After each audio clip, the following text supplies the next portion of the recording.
normalización lingüística, damos vos a benvida desde a organización das mesmas, desde a Mesa pola Normalización Lingüística, a Cigansino e a SPG. Grazas tamén pola vosa participación e pola vosa asistencia que, como vedes, este ano ten o formato que nos permite a situación sanitaria. Xa de antemán queremos pedirvos disculpas porque para nós tamén é un formato, un modelo novo e agardamos que todo vaya ben técnicamente.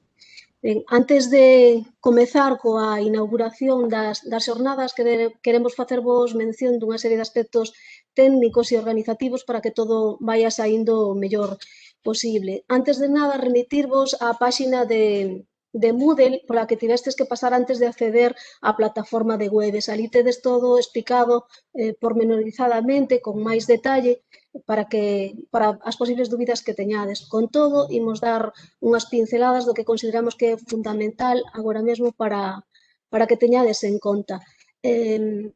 Por exemplo, lo que ten que ver coa homologación, que é algo que normalmente preocupa a asistencia ás xornadas de formación permanente do profesorado, pois recordade que debedes estar en conexión á plataforma cando menos un 25% da duración da mesma. E isto é debido a que logo nós temos que trasladar un informe de conexións á Consellería de Educación para que homologue a actividade.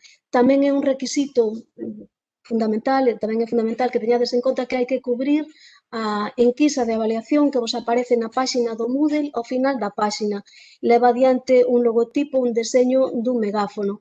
Esta avaliación vai estar aberta a partir das 8 desta tarde, que é cando remata a xornada, e manterase aberta ata o luns da semana que ven, por se alguén lle apetece facelo hoxe ou mañán que é domingo, é dicir, que teñades unha marxe aínda para facer esa valoración. Pero iso sí, non esquezades, porque é necesario para eses informes que vos decimos que logo temos que entregar na Consellería.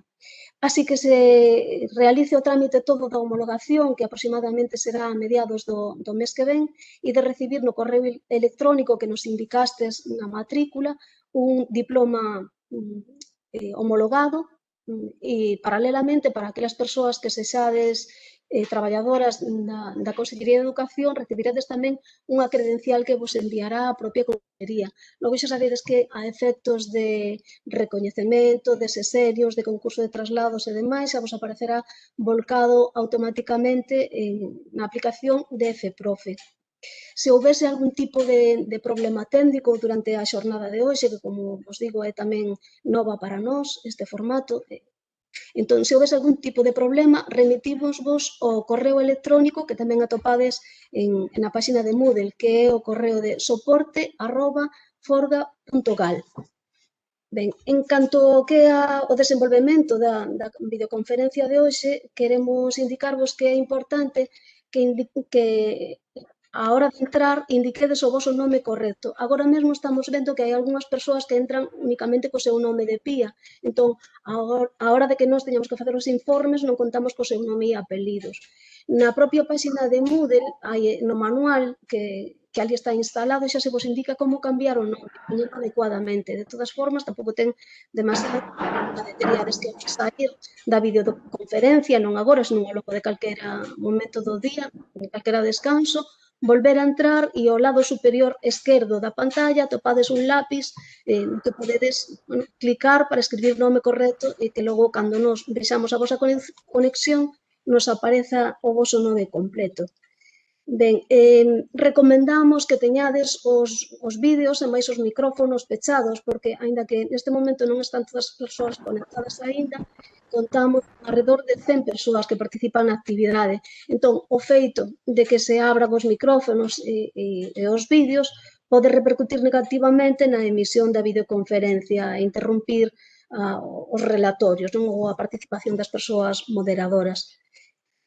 Con todo, tampouco queríamos facer unha actividade hermética na que non houvese un mínimo de interacción, na que non poiderades participar. Entón, o que fixemos foi artellar a maneira de que interviñerades, en caso de querelo, de querer facer algunha pregunta, suxestión ou achega, a través do chat. Como sabedes, na plataforma de webs está no lado superior, inferior dereito da pantalla. Logo, podedes clicar nese chat e en cada un dos relatorios haberá unha persoa moderadora encargada de estar pendente del que, a súa vez, lle transmitirá de viva voz a vosa achega á persoa relatora. iso, podedes entrar no chat, xa digo, da man dereita na parte inferior da pantalla e buscar, pois, no caso, por exemplo, do debate, moderadora 1, Patricia Varela, SPK, e a ela lle dirixides as vosas achegas. En canto aos tempos de duración de cada un dos relatorios, imos tratar de axustarnos ao que aparece no programa. É dicir, que se, por exemplo, o debate rematase antes das 12:30, como está previsto, sabedes que ata a 1 non comeza a seguinte intervención. Entón faremos un breve descanso e volveremos á hora que está indicada no programa. Polo que ten que ver xa co que o contido da propia xornada de hoxe, queremos recordarvos que, como sabedes, desde a CIGA Ensino e a SPG levamos 30 anos case, 29 para ser máis concreta, realizando as xornadas de lingua e literatura galegas. Estas xornadas no seu día foron un referente porque 30 anos atrás nin sequera a propia administración educativa facía actividades de formación permanente do profesorado que se centrasen exclusivamente na nosa lingua e na nosa literatura. Non sempre lle dábamos cabida nesas xornadas o que era a normalización lingüística. Porén, o ano pasado tomamos a decisión de botar a andar unhas novas xornadas explícitamente centradas no que é a normalización lingüística, tendo en conta que estábamos vivindo o que se deu en chamar a emerxencia lingüística, que van a ser un retroceso alarmante, tanto no que ten que ver na competencia como no uso da nosa lingua, como así constataban organismos internacionais como o Consello de Europa, a Carta Europea das Linguas Regionais e minoritarias, ou como delataban tamén os últimos estudos do Instituto Galego de Estatística. Ben, un ano máis tarde, a situación en canto a nosa lingua, lonxe de recuperarse, parece que se recrudece. E entón, sorpresivamente, atopámonos inmiscidas en polémicas como a que agora vivimos, a de se a lingua castelá é ou non vehicular e como aparece na LOMCE. Dá a impresión de que a lingua que estea en perigo sexa a lingua castelá en vez de a galega. Entón, ante situacións como estas, nós desde a organización queremos convidarvos a reflexionar sobre estes aspectos e para iso convidamos as tres portavoces parlamentarias dos distintos grupos parlamentarios actuais para que nos dean a súa postura cada unha delas. Demos de cabida tamén no programa a unhas bases para a normalización lingüística do ensino en Galiza que tiveron a súa orixe tamén nas anteriores xornadas, nas primeiras xornadas que organizábamos o ano pasado.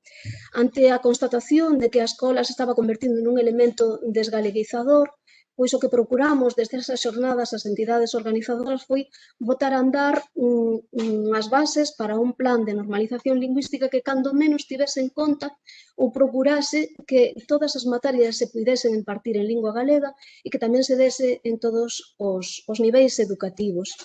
Estas bases, como sabedes, foron impulsadas pola Mesa pola Normalización Lingüística e posteriormente apoiadas por distintos sindicatos, entre os que está, por suposto, a CIGA Ensino e tamén os movimentos de renovación pedagóxica Nova Escola Galega e a SPG e así mesmo polas AMPAs galegas. Ben, sabemos tamén que desde os centros de ensino se están levando a cabo iniciativas encomiables por parte do profesorado que mantén unha actitude de compromiso con respecto á nosa lingua. Trata de achegar ao alumnado desde unha perspectiva lúdica e afectiva ao idioma galego, non á lingua galega. Nesta liña de traballo están Alberto Pombo e máis Manolo Maseda, que ao longo da xornada de hoxe nos falarán do colectivo Galiza T e tamén da radio como elemento normalizador. Aínda que non centradas estrictamente ou exclusivamente no ámbito do ensino, tamén queremos presentarvos unha serie de propostas e de ferramentas como é a liña do galego, da que nos falará a compañeira da Mesa pola Normalización Lingüística, Sara Seco, e tamén nos parece fundamental o coñecemento dos nosos dereitos lingüísticos, se o profesorado quere botar man deles para levar a cabo iniciativas normalizadoras destes centros de ensino. Para iso contaremos coa presenza de Elsa Quintas, tamén da Mesa pola Normalización Lingüística, que nos falará destes dereitos lingüísticos. Ben, entón, esbozada, así, moito a vista de paxaro, non, o que é a programación das xornadas de hoxe, únicamente nos queda decirvos, desexarvos que sexan do voso interese, do voso proveito, sen máis dilación xa o que imos pasarlle a palabra á moderadora do debate co que inauguramos estas xornadas, que é, como vos decía, Patricia Varela, a presidenta da SPG. Bos días, Patricia, tes a palabra. Bos días, Ana, bos días a todos e a todas. Grazas por participardes nestas xornadas de normalización nun formato, pois, como ben explicaba Ana, adaptado aos tempos que vivimos. Esperemos que todo vaya ben. Comezamos cun debate de 3 deputadas do Parlamento Galego sobre a situación da lingua na nova Lei de Educación, aprobada o 29 de decembro de 2020. Non hai ningún mesa denominada LOMLOE. Participarán neste debate Sandra Vázquez Domínguez, deputada do Parlamento de Galicia polo Partido Popular, que cos seus estudos de Administración e Xestión de Empresas e co máster universitario en Bancas e Seguros traballou ata o 2015 no sector da banca. Ademais, foi senadora pola provincia de Lugo desde 2015 a 2016, sendo vogal da Comisión de Economía e Competitividade, voceira da Comisión de Igualdade e vogal da Comisión de Peticións. Ademais, é concelleira do Concello de Vilalba desde o ano 2015. Ademais, para o alén é voceira do Grupo Popular de Política Lingüística e vogal de Comisión de Educación e Cultura do Parlamento de Galicia. Tamén participa Mercedes Queixas Zas, deputada no Parlamento polo Bloque desde o ano 2020.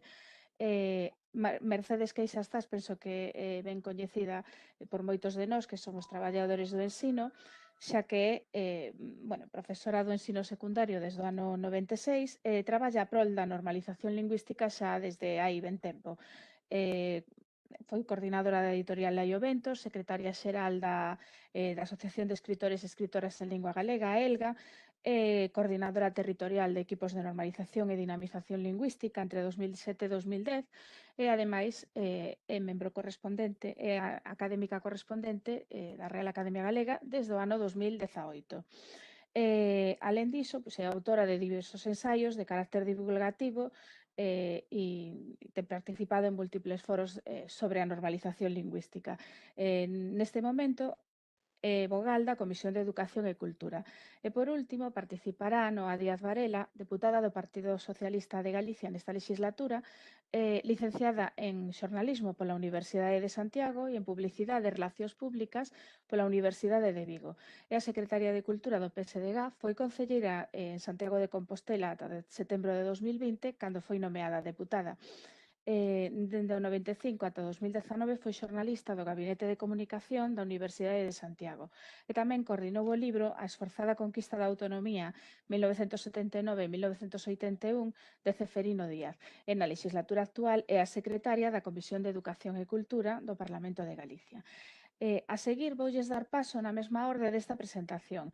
Cada unha terá a súa intervención individual. Cando falten uns minutos para que remate o seu tempo, pedirei a palabra a través de webes, levantando a man, para avisalas e non cortar a súa intervención dunha maneira moi brusca. Como xa explicou Ana Rodiño, gustaríame que participasedes enviando preguntas ao meu chat privado para que ao final das súas intervencións eu poida propoñerllelas a elas.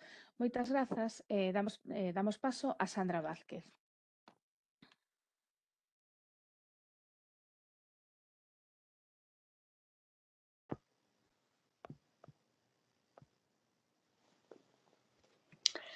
Moi bo día, señoras e señores.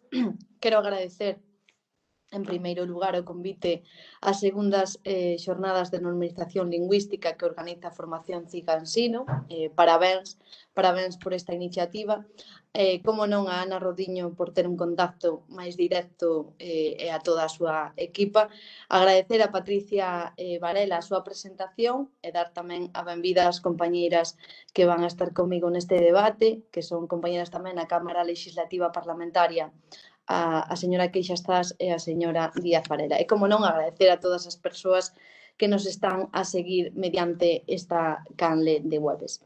Adentrándonos no debate que hoxe nos reúne nestas xornadas de normalización lingüística, gustaríame comezar recordando que as linguas constitúen un elemento básico de identidade cultural e representan un valor fundamental de cohesión nunha comunidade, neste caso na nosa comunidade galega. Para a política lingüística da Xunta de Galicia, do goberno do Partido Popular, basease sempre nos mesmos principios dende fai 30 anos, sempre respetando o Estatuto de Autonomía de Galicia, sempre respetando a Lei de Normalización Lingüística e o respeto á realidade bilingüe que se atopa en Galicia. Isto é así porque entendemos como algo positivo para o noso pobo e para a cidadanía o compatibilizar as riquezas lingüísticas da nosa pertenza a España, baixo o manto da Constitución,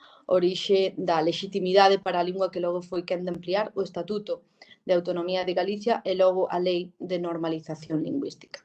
No artigo 3 da Constitución española establece no seu artigo primeiro que o castelán é a lingua oficial do Estado e no punto segundo que as demais linguas españolas, no noso caso o galego, tamén é lingua oficial na nosa comunidade de acordo ao Estatuto. E este último Estatuto de Autonomía de Galicia, no seu artigo 5º, define o galego como lingua propia de Galicia e dispón que os idiomas galego e castelán son oficiais en Galicia e que todos temos o dereito de coñecelos e de usalos. Os poderes públicos debemos potenciar o seu uso nos diferentes planos da vida política, pública, cultural e informativa, poñendo sempre a dispor os medios necesarios para o seu coñecemento. O goberno galego está a facer a labor de potenciación das súas competencias e Galicia segue a ser un referente en materia lingüística con un modelo de bilingüismo totalmente normalizado e avalado polos resultados. O último informe PISA, ao que quero facer referencia, constataba que somos a comunidade onde o alumnado fala dúas linguas con máis facilidade. O incremento de coñecemento e o nivel de competencias como entender, falar, ler ou escribir indican que o ensino está cumprindo a súa función de formación en lingua galega. Falaba de resultados e que mellor maneira que pôr enriba da mesa datos. O 96% do alumnado afirma falar bastante ben galego como para conversar con outras persoas por diante de outras comunidades autónomas como pode ser un claro exemplo Cataluña, con un 94%. Así mesmo, a última enquisa que o IGE, o Instituto Galego de Estadística, sobre o uso da lingua galega, amosa que o número de galegofalantes aumenta por primeira vez desde que temos estadísticas. Tan simple como que hoxe falan galego máis persoas que fai 5 anos.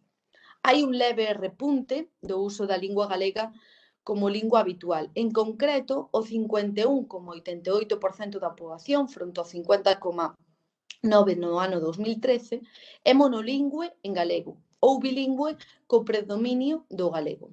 E o 75,02% das persoas usa galego a diario, fronte ao 72,9% que había no ano 2013. Tamén se incrementa nun punto o uso da nosa lingua entre os máis novos, tanto de 5 a 14 anos como de 15 a 29.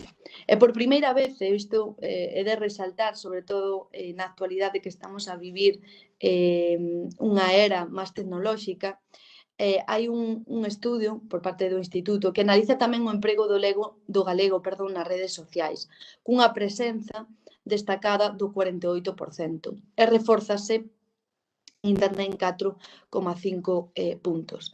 Todos estes datos que estou a nomear son datos contrastados e avalados por órganos externos á Consellería da que depende a política lingüística do goberno galego e que reflicte que a lingua galega continúa tendo os índices de competencia máis elevados de todas as comunidades autónomas con linguas cooficiais. Con todo, non debemos conformarnos, é certo, con estes datos e hai que seguir traballando na transmisión e emprego da lingua nas familias e sobre todo na mocidade, sobre todo nas zonas urbanas. Tamén na creación de espazos de socialización en lingua galega para a mocidade e desenvolvemento o recente plan de dinamización da lingua galega na mocidade presentado. Eu tive a honra de poder coñecelo na Cámara Legislativa do Parlamento de Galicia na legislatura pasada. Débese seguir traballando nese ámbito e apostando pola nosa lingua, non só con medidas, senón con apoio orzamentario. A semana que ven, exactamente o martes, vai a ter lugar o debate do trámite final da votación e do debate final, como decía anteriormente, dos orzamentos da nosa comunidade autónoma para o presente ano 2021. E por elo, dende o Grupo Parlamentario Popular, vamos a votar a favor de que a Secretaría Xeral de Política Lingüística aumente un 53% o seu orzamento, alcanzando os 13 millóns de euros. E aquí si quería destacar donde a maior subida se está a dar no capítulo 6 de inversións, cunha suba de 129%. E dentro da programacións de accións destacan, como non, unha nova partida de 3,5 millóns de euros destinados a un programa de reactivación cultural e dinamización da lingua galega. Como non, tamén orzamentase preto de 2 millóns de euros para campañas de normalización lingüística, habendo un incremento do 11,6%.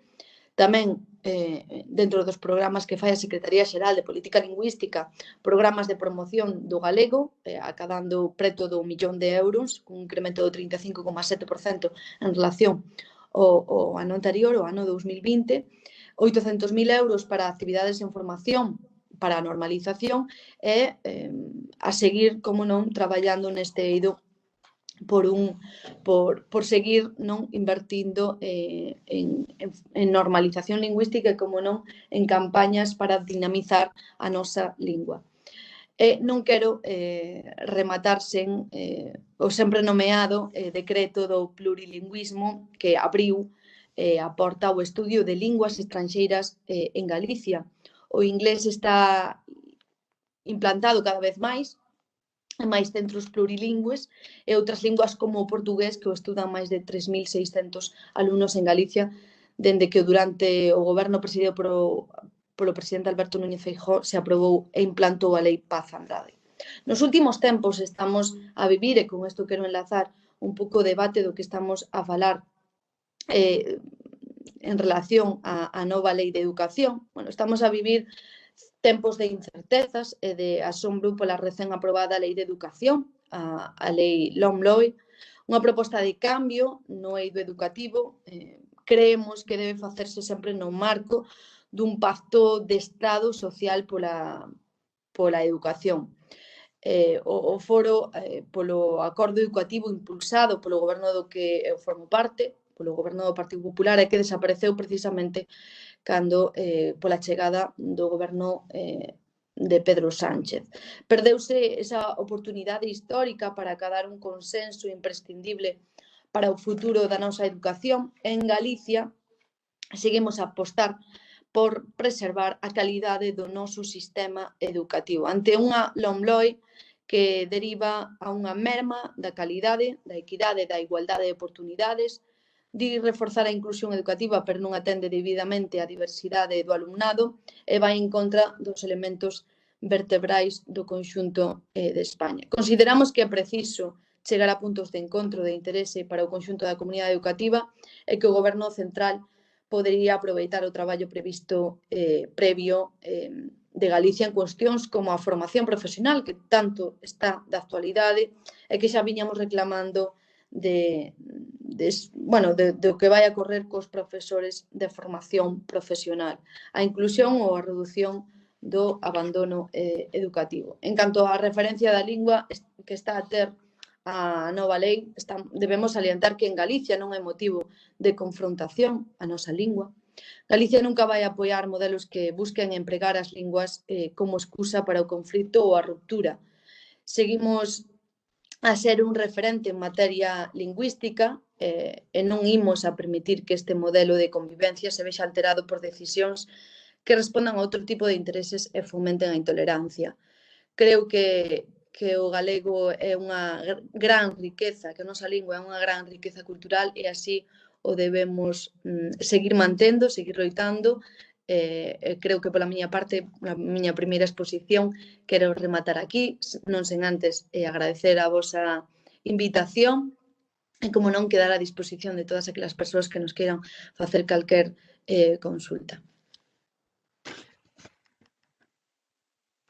Moitas grazas, Sandra, pola túa intervención. Damos paso, entón, a Mercedes Queixastas.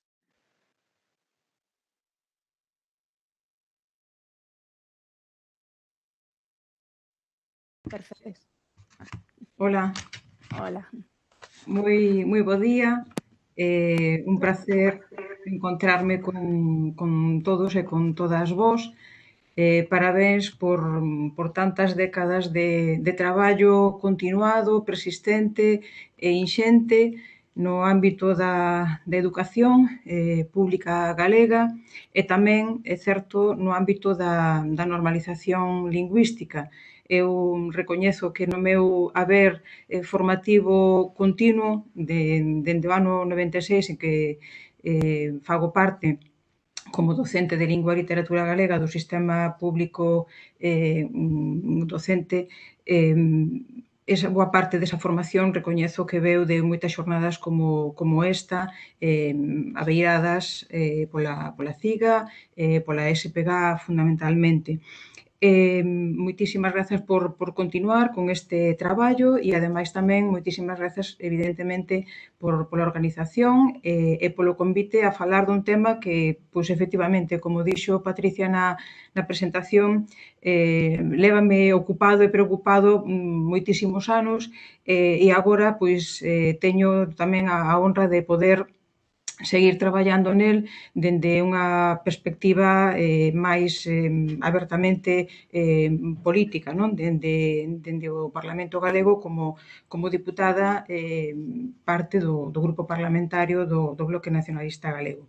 Ben, eu creo que, tal e como está enunciado este encontro, LONLOE e as linguas no ensino, eu quería, se non vos importa primeiro, seguro que xa non é moi necesario, pero ás veces eu sigo tendo a sensación de que sí, quería ler simplemente o que é a literalidade do que di a LONLOE, porque eu, durante todo este balbordo que se veu desenvolvendo nestes meses, realmente só escoitei mencionar unha cuestión, non? Que era que o castelán deixaba de ser lingua vehicular no ensino, mas en ningún sitio percibín, lín esa preocupación por transmitir realmente que é o que está dicindo a lei, non?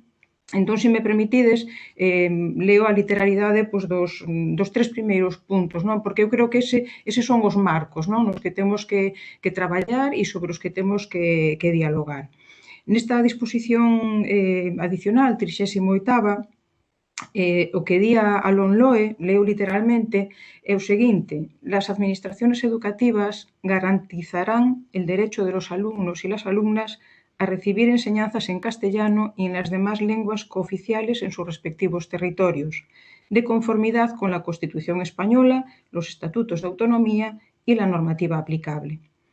O segundo punto di: al finalizar la educación básica, todos los alumnos y alumnas deberán alcanzar el dominio pleno y equivalente en la lengua castellana y, en su caso, en la lengua cooficial correspondiente.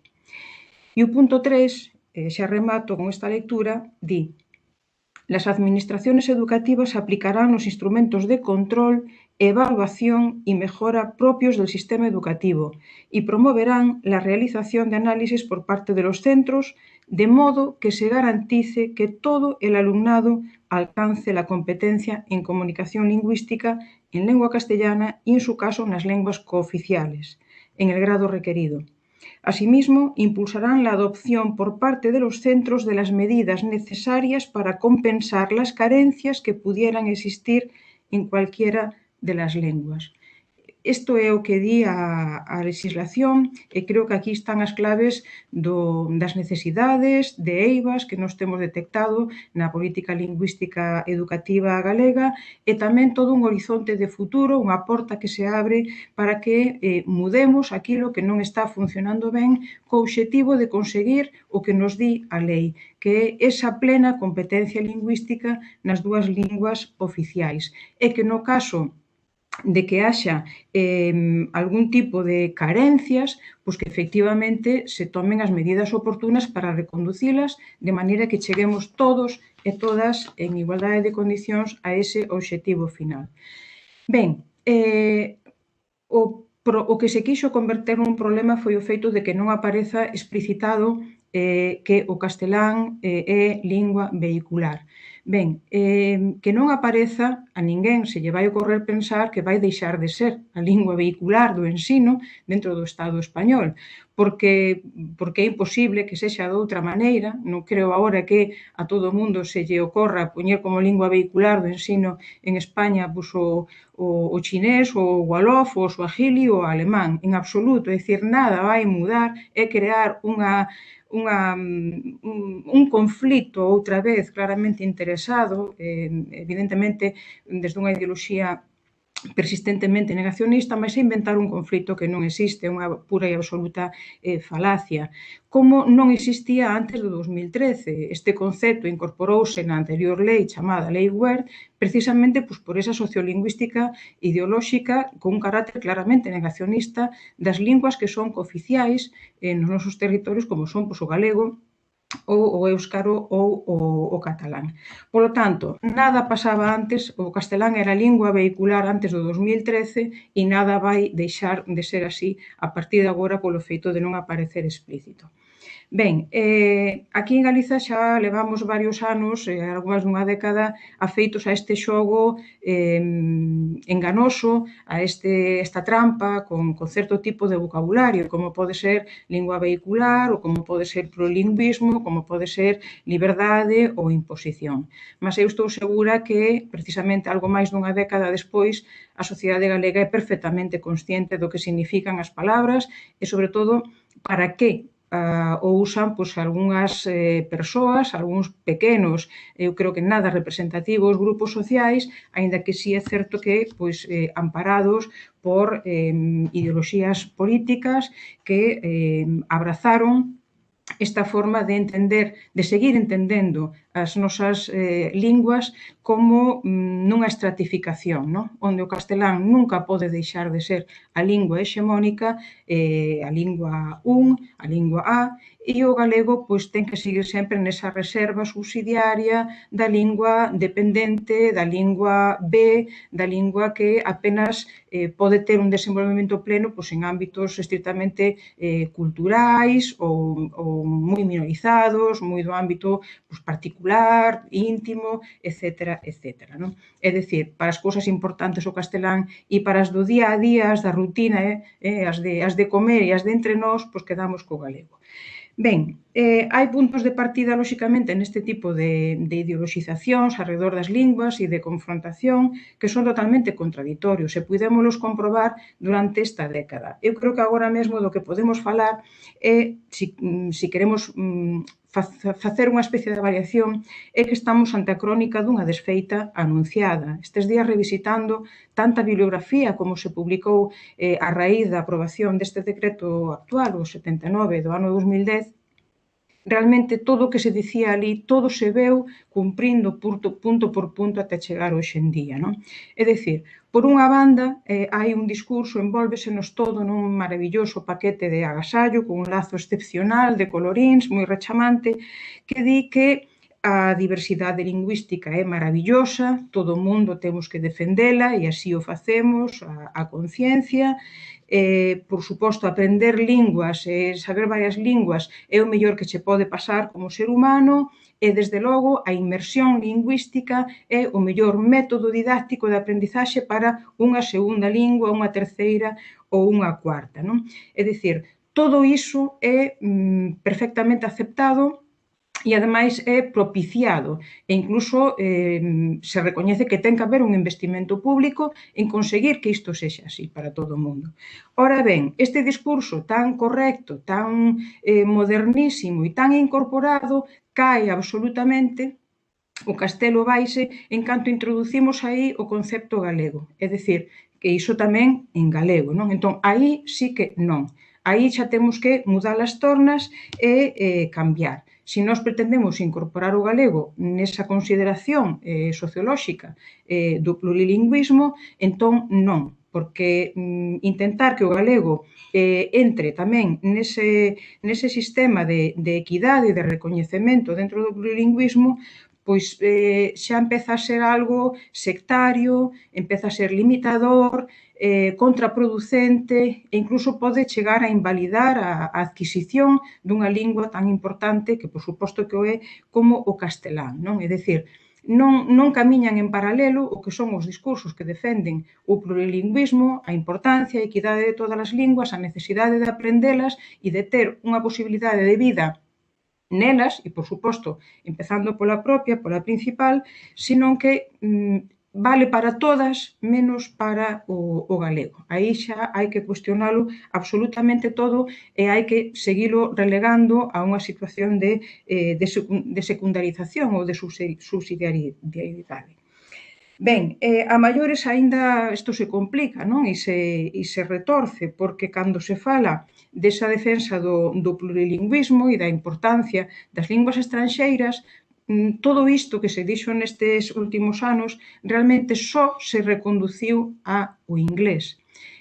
No momento en que tamén intentas que sexa o portugués quen nos acompañe nesta riqueza plurilingüe, porque para nós é unha lingua absolutamente próxima en todos os sentidos, entón tampouco vale. Tamén ten que seguir o portugués con unha especie dunha pata coxa que sempre vai a remolque das outras, non?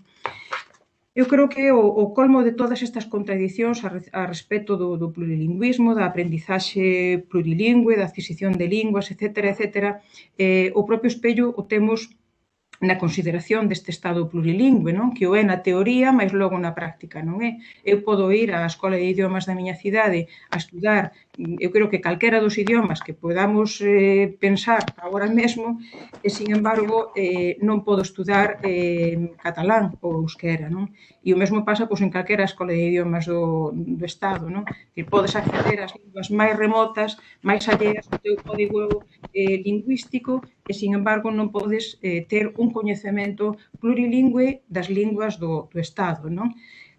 Evidentemente, aquí hai unha conclusión, non? É dicir, a diversidade lingüística, sí, na teoría, no papel, mas sempre controlada e con acceso restringido, nomeadamente para as linguas propias e oficiais como é a nosa, non? Ben, nada descuberto agora, nin que nacese no ano 2010, nin que viñese asinado e sentenciado polo decreto actual, ese chamado decreto do plurilingüismo, que agora mesmo quedou claro que non o é, que hai un defecto de fondo e de forma moi importante que non foi quen o goberno de subsanar, malia as continuas advertencias e os resultados que se ían vendo durante esta última, algo máis xa dunha década, non? É un proceso que traemos herdado, un proceso evidentemente colonizador, temos que recordar aquí aquela primeira gramática, as palabras de Nebrija, non? De a lengua sempre foi compañera del imperio, como todo iso se foi sistematizando con regularidade noutros tempos en diferentes textos legislativos, até que, evidentemente, a partir do 78, recuperada ou establecida o período democrático, as linguas propias, o galego, o éuscaro e o catalán, recuperaron un pouco ese estatus de oficialidade, non?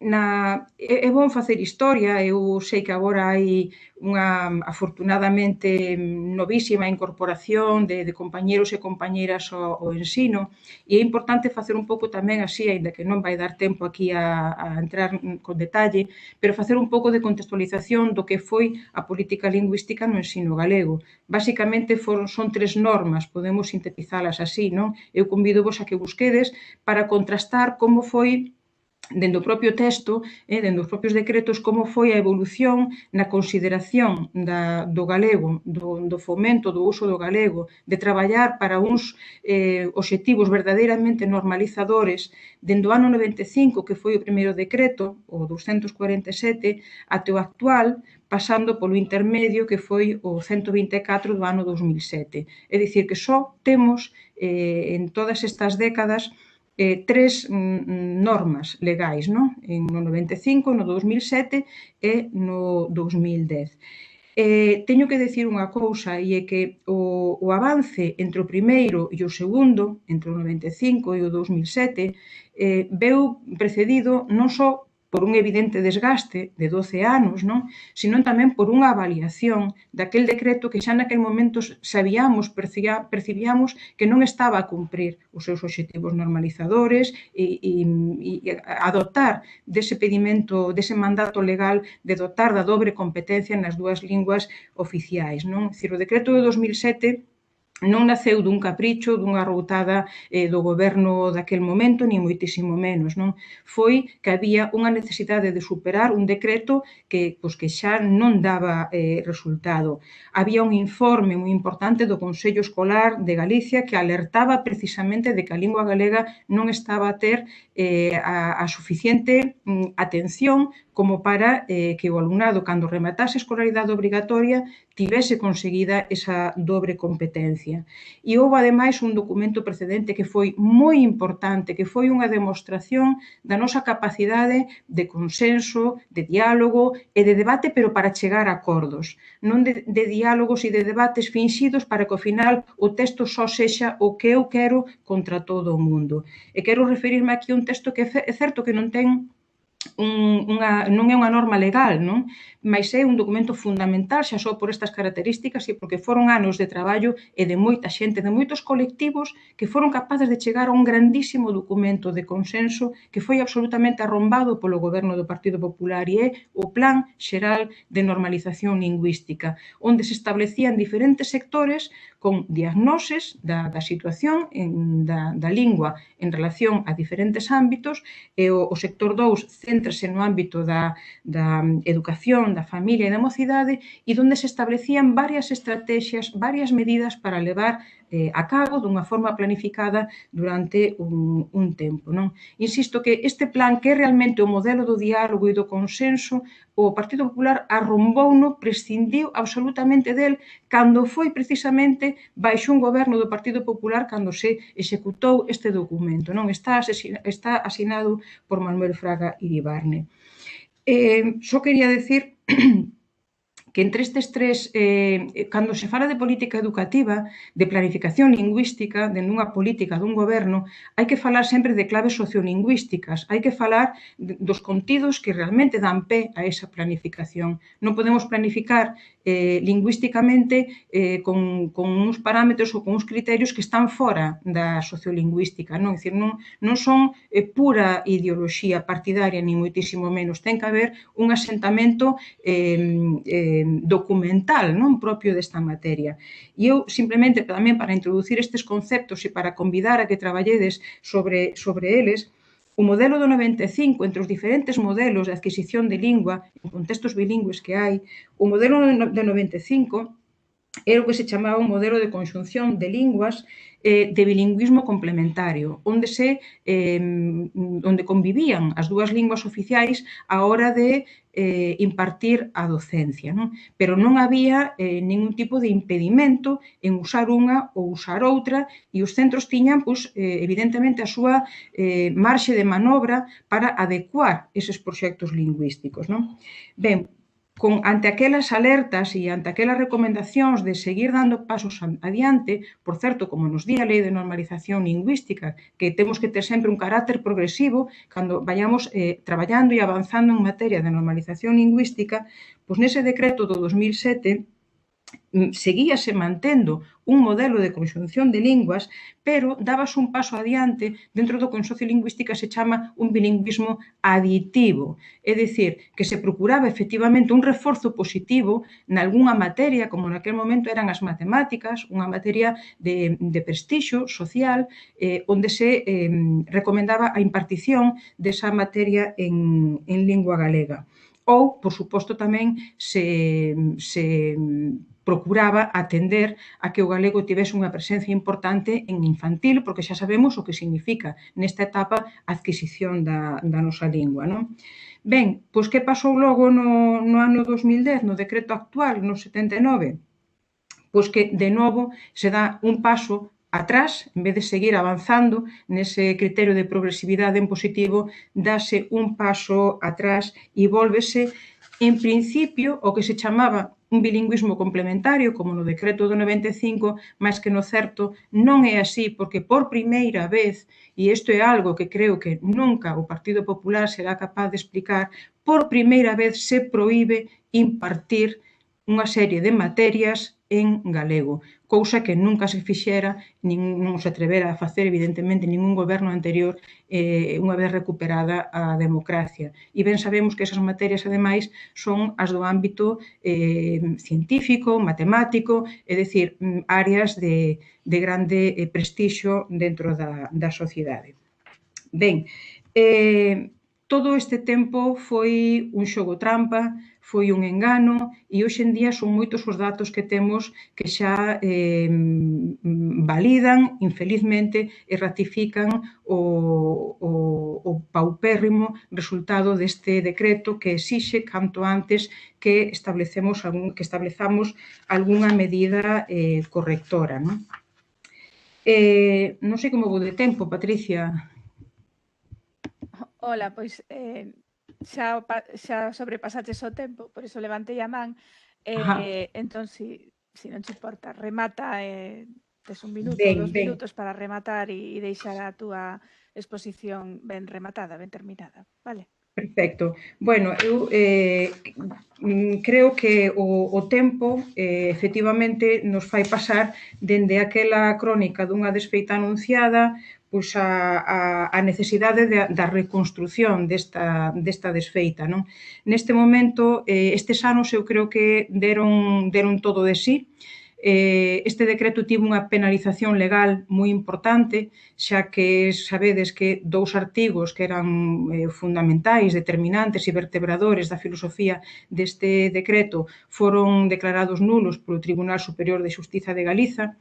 Creo que este decreto tivo unha penalización tamén social moi importante. A sociedade demostrou unha e outra vez que non está conforme con esta maneira de desvirtuar, de relegar a lingua galega do noso ensino, da docencia, e tivo tamén unha penalización educativa con datos moi importantes de organismos allegos, efectivamente, como decía a compañeira parlamentaria do Partido Popular, hai datos máis que suficientes e sempre en negativo da Mesa pola Normalización Lingüística, do Instituto Galego de Estatística, que nos di que efectivamente nas xeracións máis novas o galego perdémolo absolutamente, da mesma maneira que se perde transmisión interxeracional, ou, por suposto, eses 2 últimos informes, o cuarto e o quinto, do Consello de Europa, do Consello de Expertos do Consello de Europa, que di que, efectivamente, este camiño non leva a ningures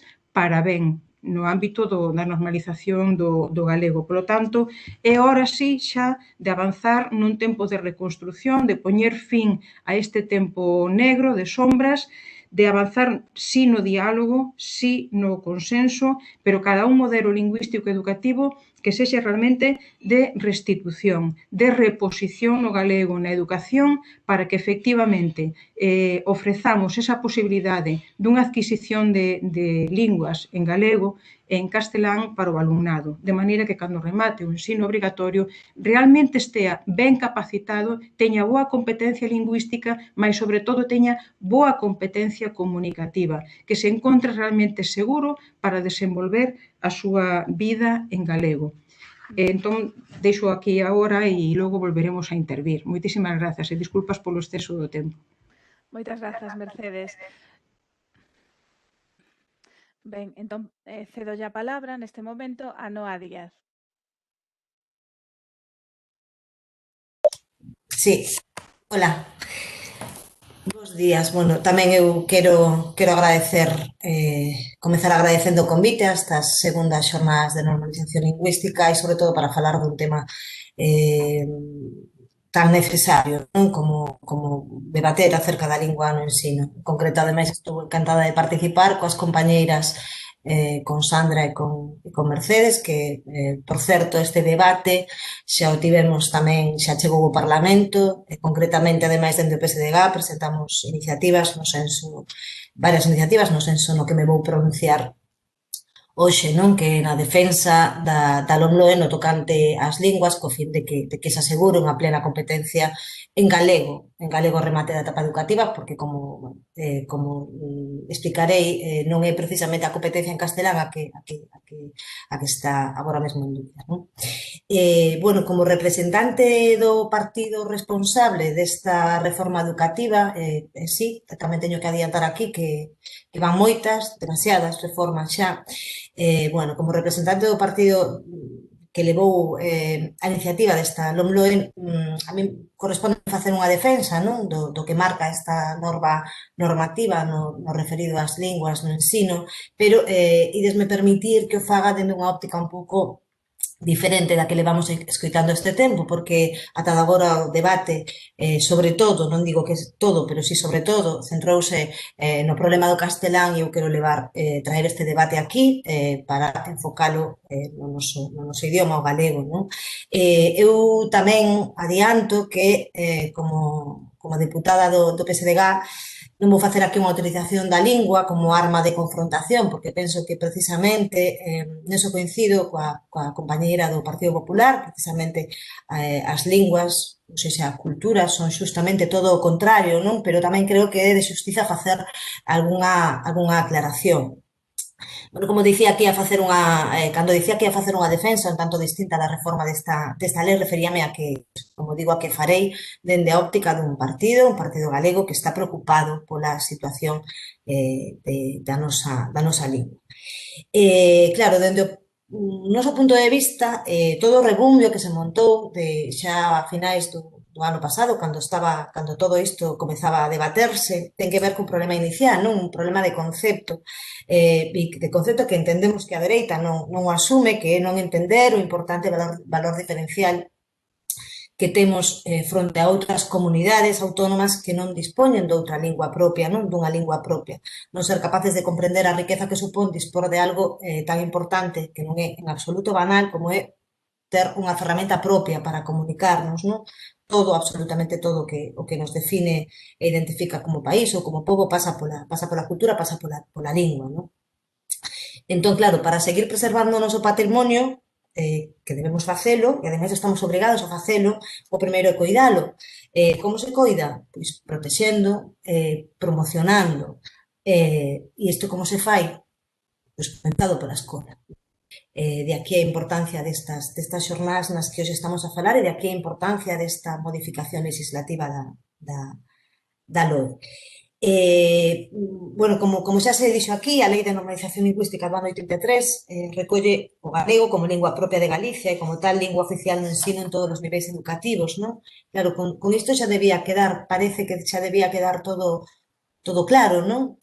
Claro, se nos trasladamos á lógica, dende logo, de todos ou de todas, pensar nun país no que non se estude na lingua que lle é propia, non? E efectivamente podemos dicir que, tal e como marca a Constitución, tamén o español é unha lingua oficial aquí, perfecto, pero temos dúas. E como temos dúas, o que teremos que facer é, como digo, protexer a que está en clara desventaxa, non? Esa lei de normalización lingüística fala no seu artigo 13.2 que as autoridades educativas arbitrarán as medidas encaminhadas a promover o uso progresivo do galego no ensino co fin de que o remate, non? Das etapas obrigatorias o alumnado teña as mesmas competencias en galego que en castelán. E, no fondo, diso trata a LOMLOE, non? De garantir as totais competencias, establecendo as estrategias precisas para acadar ese obxectivo. E se esa estrategia, obviamente, pasa por un aumento notable das materias impartidas ao galego, ten que ser. Tampouco pensamos que haxa ningún problema en asegurar ese aumento das horas de docencia, non? Eu non vou facer aquí un relato cronolóxico da normativa, dos distintos decretos que desenvolveron esa normativa, porque se me adiantou Mercedes. Tamén me parecía importante contextualizar ata de agora que foi o que pasou, non? Dende o ano 83, que se aprobaba esa lei de normalización lingüística, pero é certo que houve eses 3 decretos. a mí sí que me gustaría lembrar varias cuestións e é que entre o ano 2007 e o ano 2010, e creo que é o único que se escapaba a ese relato cronolóxico normativo, e é que entre ese plan xeral de normalización lingüística, por certo, tamén eu quero insistir en que foi aprobado co goberno do Partido Popular e ademais cun consenso no Parlamento, non? Ese plan xeral, entre ese plan xeral e o decreto do bipartito do ano 2007, no Estado se aprobaba unha nova lei educativa, que é a LOE, non? Que foi cun goberno socialista, por certo, esa unha lei que é a que hoxe se está de novo a modificar, que asegura a equidade entre as linguas oficiais, non? Como tamén se dixo, pero creo que é importante porque é a realidade que vivimos hoxe, co goberno de Núñez Feijóo en 2010 aparece ese novo decreto chamado do plurilingüismo, que de repente inclúe no currículo as linguas estranxeiras, con especial atención ao inglés, aínda que non se mencione, pero aínda que non se fale só do inglés, sabemos ben que sí, e eu tamén na miña opinión tamén creo que non é sen desbotar que a riqueza lingüística, quer dicir que a aprendizaxe de moitas linguas ven enriquecernos, dende logo si parece claro que non sería mala idea promocionar dende logo máis o estudo do portugués, non? Por toda a cercanía que temos nos ao mundo lusófono. Claro, prestamos especial atención ás linguas estranxeiras, fomentamos esa aprendizaxe de linguas estranxeiras, claro, todo moi normal nun país como o noso, cunha lingua propia en perigo, que agora obriguemos os nosos nenos e nenas a formarse nunha terceira lingua, cando non coñecen nin a súa ben, non? Pero, en fin, esta certamente é a situación actual, que permite pois que en algunhas escolas un neno saiba dicir rodilla ni, pero non saiba ni dicir xoenllo nin o que poda significar, non? Todo moi normal. En fin, xa posteriormente, no ano 2013, xa con Rajoy como presidente do Estado, aparece, e aquí aparece outro problema, e eu creo que aquí este xermolo da polémica que suscitou esta última reforma legislativa, non? Aparece no ano 2013, como digo, unha nova reforma educativa coñecida como Lei Wert, que introduce xa o termo vehicular para acompañar o idioma castelán, non? Esa lei introducía tamén cuestións como que a administración debería garantir unha oferta docente sostida con fondos públicos no que o castelán fose empregado como lingua vehicular en proporción razoable, onte casualmente nunha cadena de televisión dedicábase un programa ás linguas e aparecía o propio Wert falando desta reforma legislativa, non? E dicía, bueno, que era proporción razoable, un pouco mitigando, non? As súas propias palabras de hai 15 anos ou máis, non? E que no fondo, que tampouco, bueno, que se poñía ese termo en proporción razoable, que, bueno, que había que entendelo de maneira laxa, non? Pero, bueno, esa reforma tamén dicía que o Estado asumiría os custes se os nenos e nenas non estivesen escalorizados en centros públicos e de ensino do español tamén. Bueno, afortunadamente isto último foi, lóxicamente, declarado institucional. Así que, bueno, diante de todo este periplo normativo lingüístico, aparece agora unha nova reforma educativa, ou noso entender, dende logo necesaria, que, como digo, é a da antigua LOE, non? Que é a coñecida como LOMLOE ou Lei CELA, non? Insisto, hai que indicar que non é unha nova lei educativa, senón que é unha reforma legislativa que modifica a lei de 2006 e que deroga, e esta intención, que deroga as modificacións da coñecida como Lei Wert do ano 2013, non? Como xa se dixo, pero, bueno, gustaríame incidir nesta cuestión con respecto á cuestión lingüística, o único que modifica esta nova reforma legislativa é o termo vehicular, non? Que eliminas ese termo vehicular para simplemente dicir que o remate da educación básica todo o alumnado deberá ter dominio pleno e equivalente na lingua castelá e, no noso caso, tamén en galego, non? E iso asegúrase establecendo medidas compensatorias naqueles centros nos que se detecte que nunha das linguas, no noso caso destas dúas linguas, non se están a adquirir as competencias pertinentes, non? Reforzando calquera delas ou as dúas naquelas zonas, contextos onde se detecte esa necesidade. Ou seja, o único que fai é garantir o pleno dominio, o pleno e equivalente dominio de ambas linguas cooficiais aplicando a normativa vixente. Que fai esta LOMLOE? Bueno, primeiro, dalle solución aos problemas xerados pola LOMCE sobre o uso das linguas oficiais cooficiais no ensino, que ademais fora declarado en parte institucional no ano 2018. A LOMLOE é, ademais, unha lei garantista non só coa Constitución, senón cos estatutos de autonomía e a normativa vixente. Hai que lembrar que a Constitución, e agora si me volvo a un argumento dende Madrid, pero é certo, a Constitución en ningún momento fala de linguas vehiculares do ensino, nunca, deixa moi claro no seu artigo 3 o papel do castelán como lingua oficial, e unha oficialidade que comparte, no noso caso, co galego de acordo ao Estatuto de Autonomía, non? Pero que tampouco falaba de linguas vehiculares a normativa anterior a LOMCE. Así, que se fai con esta lei? Pois asumir os criterios de plurilingüismo establecidos polo Consello de Europa nos anos 2007 e 2016, defender a realidade plurilingüe do Estado, do Estado ao que pertencemos. Xa se dixo aquí, e é certo, e é un detalle pouco importante, o Consello de Europa leva anos censurando nos seus informes sobre o uso das linguas minoritarias ou minorizadas a perda de presenza de galego no ensino causada pola política lingüística da Xunta de Galicia que non respecta os dereitos das persoas. Eso o din eles, non o digo eu, os dereitos das persoas respecto da súa propia lingua, non? O último informe que de finais do ano 2019 acusa o goberno autonómico de incumprir esa Carta Europea, non? Considera que os límites que establece o que coñecemos como decreto do plurilingüismo están claramente en contradición cos compromisos adquiridos de facer o galego a lingua predominante no ensino, insistindo en que isto non se cumpre en ningún dos niveis educativos en Galicia, non?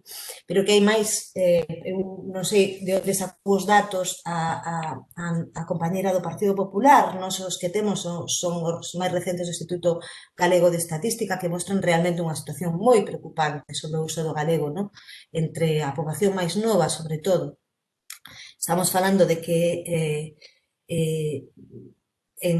os datos para rapazas e rapaces de 5 a 14 anos, unha terceira parte recoñece non saber escribilo, o 20% asegura non saber nin falalo, nin lelo, e, dende logo, un dato máis que preocupante. Pero que se facemos unha comparativa con eses mesmos datos do Instituto Galego de Estatística entre os anos 2018 e 2008, aparece algo que si merecería unha reflexión profunda, non? No ano 2008, o 15,26% dos nenos e nenas falaban en galego sempre, 10 anos máis tarde, ese dato é do 14,27, un punto menos, pero que en 2008 falaban máis galego que castelán o 20,87, no 2018 xa pasa a un 11,85. E xa o dato demoledor é que se no ano 2008 falaban castelán sempre o 30%, 10 anos despois falaban castelán sempre o 44%, case a mitad. Claro, a pesar destas cifras, o goberno galego, dende a Xunta de Galicia, denuncia que o alarmismo, non, dos partidos da oposición e de moita parte da cidadanía, asegurando que o modelo trilingüe é o idóneo e que, ademais, non causa problemas. Nos, a verdade é que descoñecemos a que problemas se refiren, cando é obvio que as competencias da poboación máis nova en castelán non están en cuestión e cando, ademais, toda esa rapazada case hoxe ten máis coñecemento dun idioma estranxeiro que do seu propio, non? Bueno, e de aí esta nova reforma que permitirá dar cumprimento non só o que marca o Plan Xeral de Normalización Lingüística da Lingua Galega, aprobado, como digo, por unanimidade polo Parlamento de Galicia, senón tamén a esa Carta Europea das Linguas Regionais ou Minoritarias, non? O único que se fai é establecer medidas compensatorias, como digo, cando se detecte que nunha das linguas non se adquiriron as competencias pertinentes, asegurando, non, ao final da etapa educativa esa equidade, non, na competencia das dúas linguas. Claro, e o certo é que mesmo coa educación, con ese modelo educativo, non? Coa educación só en galego, se optásemos por un modelo educativo só en galego, cunha lingua vehicular ou predominante só en galego, eu estou certa de que os nenos e as nenas a xente nova vai ter sempre as competencias aseguradas en castelán, porque é o marco social no que se move o que determina o uso do idioma, non? Entón, esta nova reforma legislativa, na nosa opinión, non deberá entenderse como unha agresión ao castelán, porque, como dicimos, as competencias nesa lingua, que non discutimos que sexan necesarias, por suposto, están máis que garantidas, non? A cuestión é agora garantir que terán as mesmas en galego. Non é cuestión da prevalencia dunha lingua sobre outra, e non creo que o debate teña que ir cara a ese argumento. É cuestión de protexer a lingua máis desfavorecida, de asegurar o pleno coñecemento dunha, neste caso o galego, que se atopa, e isto sabémolo, é algo evidente, se atopan en clara inferioridade de condicións, non? Claro, xa remato simplemente dicindo que agora o que resta é que o goberno autonómico sexa quen de realizar as modificacións normativas oportunas para garantir o cumplimento desta lei, porque o decreto de plurilingüismo non o asegura, non? E así, de alguma maneira, asegurar que a plena competencia en galego o regate, como dicimos, do ensino básico. E nada máis por a miña parte, grazas. Perdón. Moitas grazas, non a nada. Ben, quero pedir desculpas porque, ben, a intervención da compañera Mercedes Queixas, pois non podemos ver a súa cámara. A Webex di que é un problema de conexión, pero ben, pido vos desculpas a todos. Por sorte, si se escoita a súa voz. Pasamos daquela á quenda de preguntas. E ben, teño unha pregunta para Sandra, que propón Pablo Rodríguez. Nesta última década, o uso do galego nas etapas educativas de infantil e primaria caeu a cifras alarmantes. E o descoñecemento do galego percíbese xa en calquera lugar, ata nos ascensores, cando unha nena a que lle deis adeus lle pregunta a súa nai que é adeus.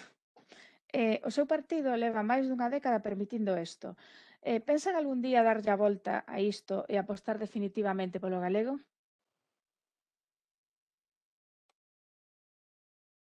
Escoitaseme, verdad? Sí? Bueno, ante todo agradecer a cuestión que nos acaba de trasladar o compañeiro.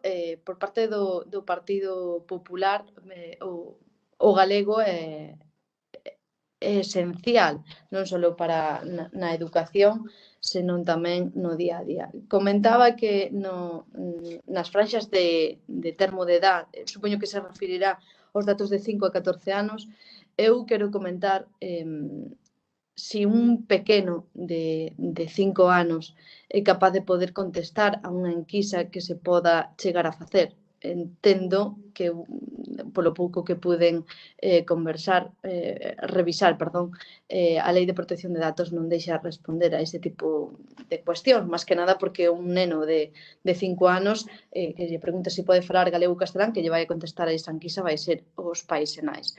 En relación á franxa de edade de 15 a 29 anos, o 90,16% da poboación di saber falar galego moito ou bastante.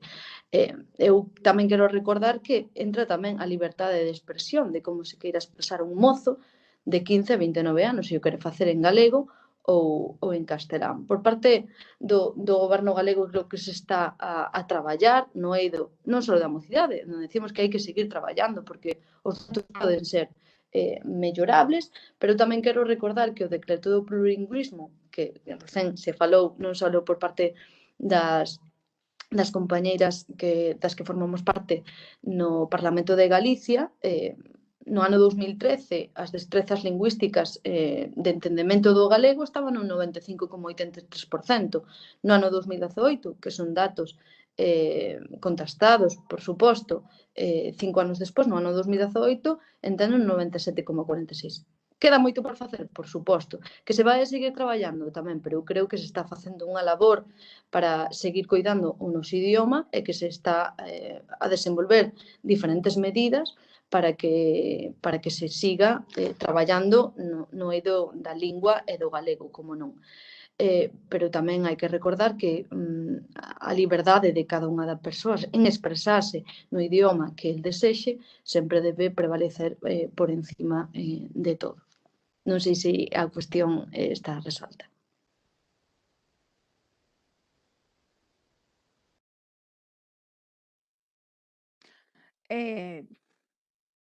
Claro, o problema é que como non poden falar as persoas que fixeron a pregunta, pois tampouco tampouco sei se esa persoa consideraría que esa resposta é bueno, a verdade é que a pregunta tal cal a está propoñendo Pablo, pois a min tamén me pasou, non? Nun ascensor xustamente dixen adeus e a nena preguntou, neste caso, en que lingua fala esta señora? Ben, teño unha pregunta para Mercedes.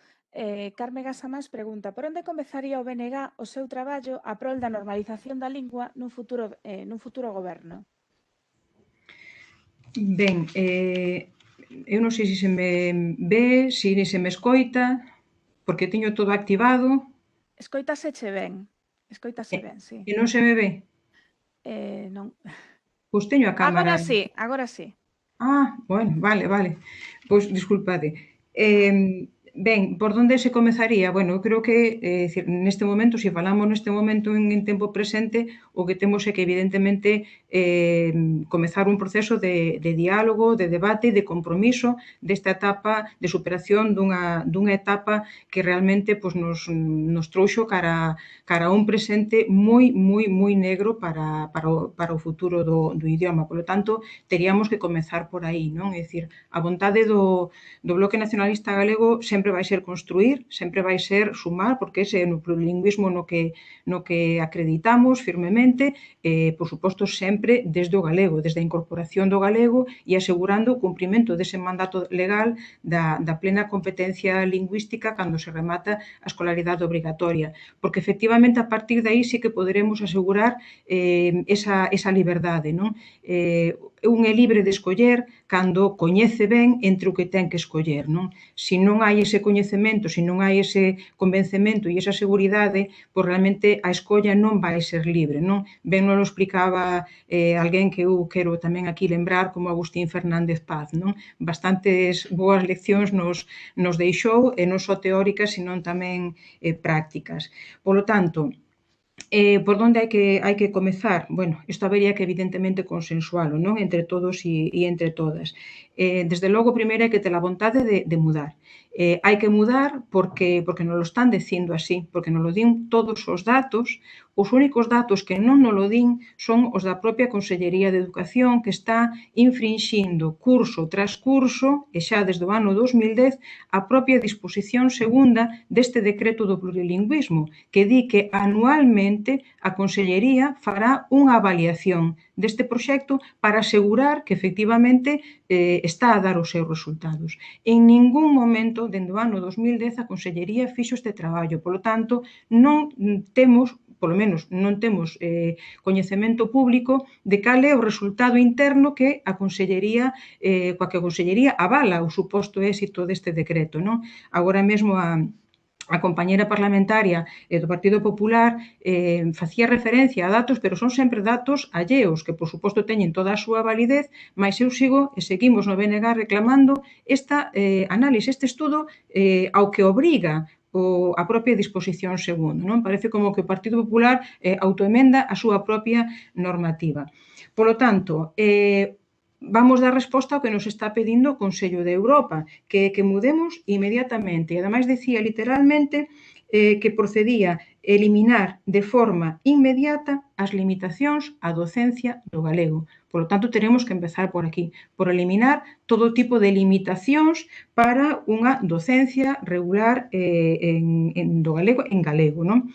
Entendemos que é moi importante romper con ese criterio homoxeneizador, como se a política lingüística puidésemos aplicala da mesma maneira no centro educativo de Coristanco ou da Coruña. Poño estes dous centros porque son as miñas dúas referencias, que en 40 kilómetros traballaba durante 20 anos con un alumnado 100% galego falante e de repente, pois con un alumnado 5 ou máximo 10% galego falante. Evidentemente, o proxecto lingüístico de centro ten que ser diferente nun caso e noutro, porque non podo esquecer nunca nese proceso didáctico e de aprendizaxe de linguas como é o contorno social do público que me estou dirixindo e do alumnado que eu teño no centro. É fundamental que recuperemos a docencia en galego, que o galego estea presente nas aulas de infantil. E eu aquí quero traer tamén outra vez ao presente unha experiencia que foi maravillosa. Mesmo podo decir que de éxito xa contrastado, a pesar da súa cativa duración temporal, que foi o plan de potenciación da lingua galega en contornos castelán falantes, aquilo que chamábamos entre o 2007 e o 2010 as liñas do galego. Proxectos que comezaron sendo experimentais, é dicir, moi seguidos, de cerca, porque didácticamente así se necesitaba, para implantar unidades de infantil en galego, dicir, onde o galego fose a lingua maioritaria de comunicación entre docente e discentes en contornos castelán falantes. Era algo, insisto, voluntario ao que moitísimos pais, nais, claustros, equipos directivos, moitos centros neses 3 cursos se sumaron e, insisto, xa incluso en algunhas xornadas a partir do 3º ou do 4º ano se avaliaba que aquilo sí que era realmente unha ferramenta útil para traer o galego aos nenos. É dicir, a escola non pode seguir sendo desgaleguizadora, como xa foi durante demasiado tempo. Ten que ser a recuperadora do idioma, aquela que realmente repoña o coñecemento do idioma.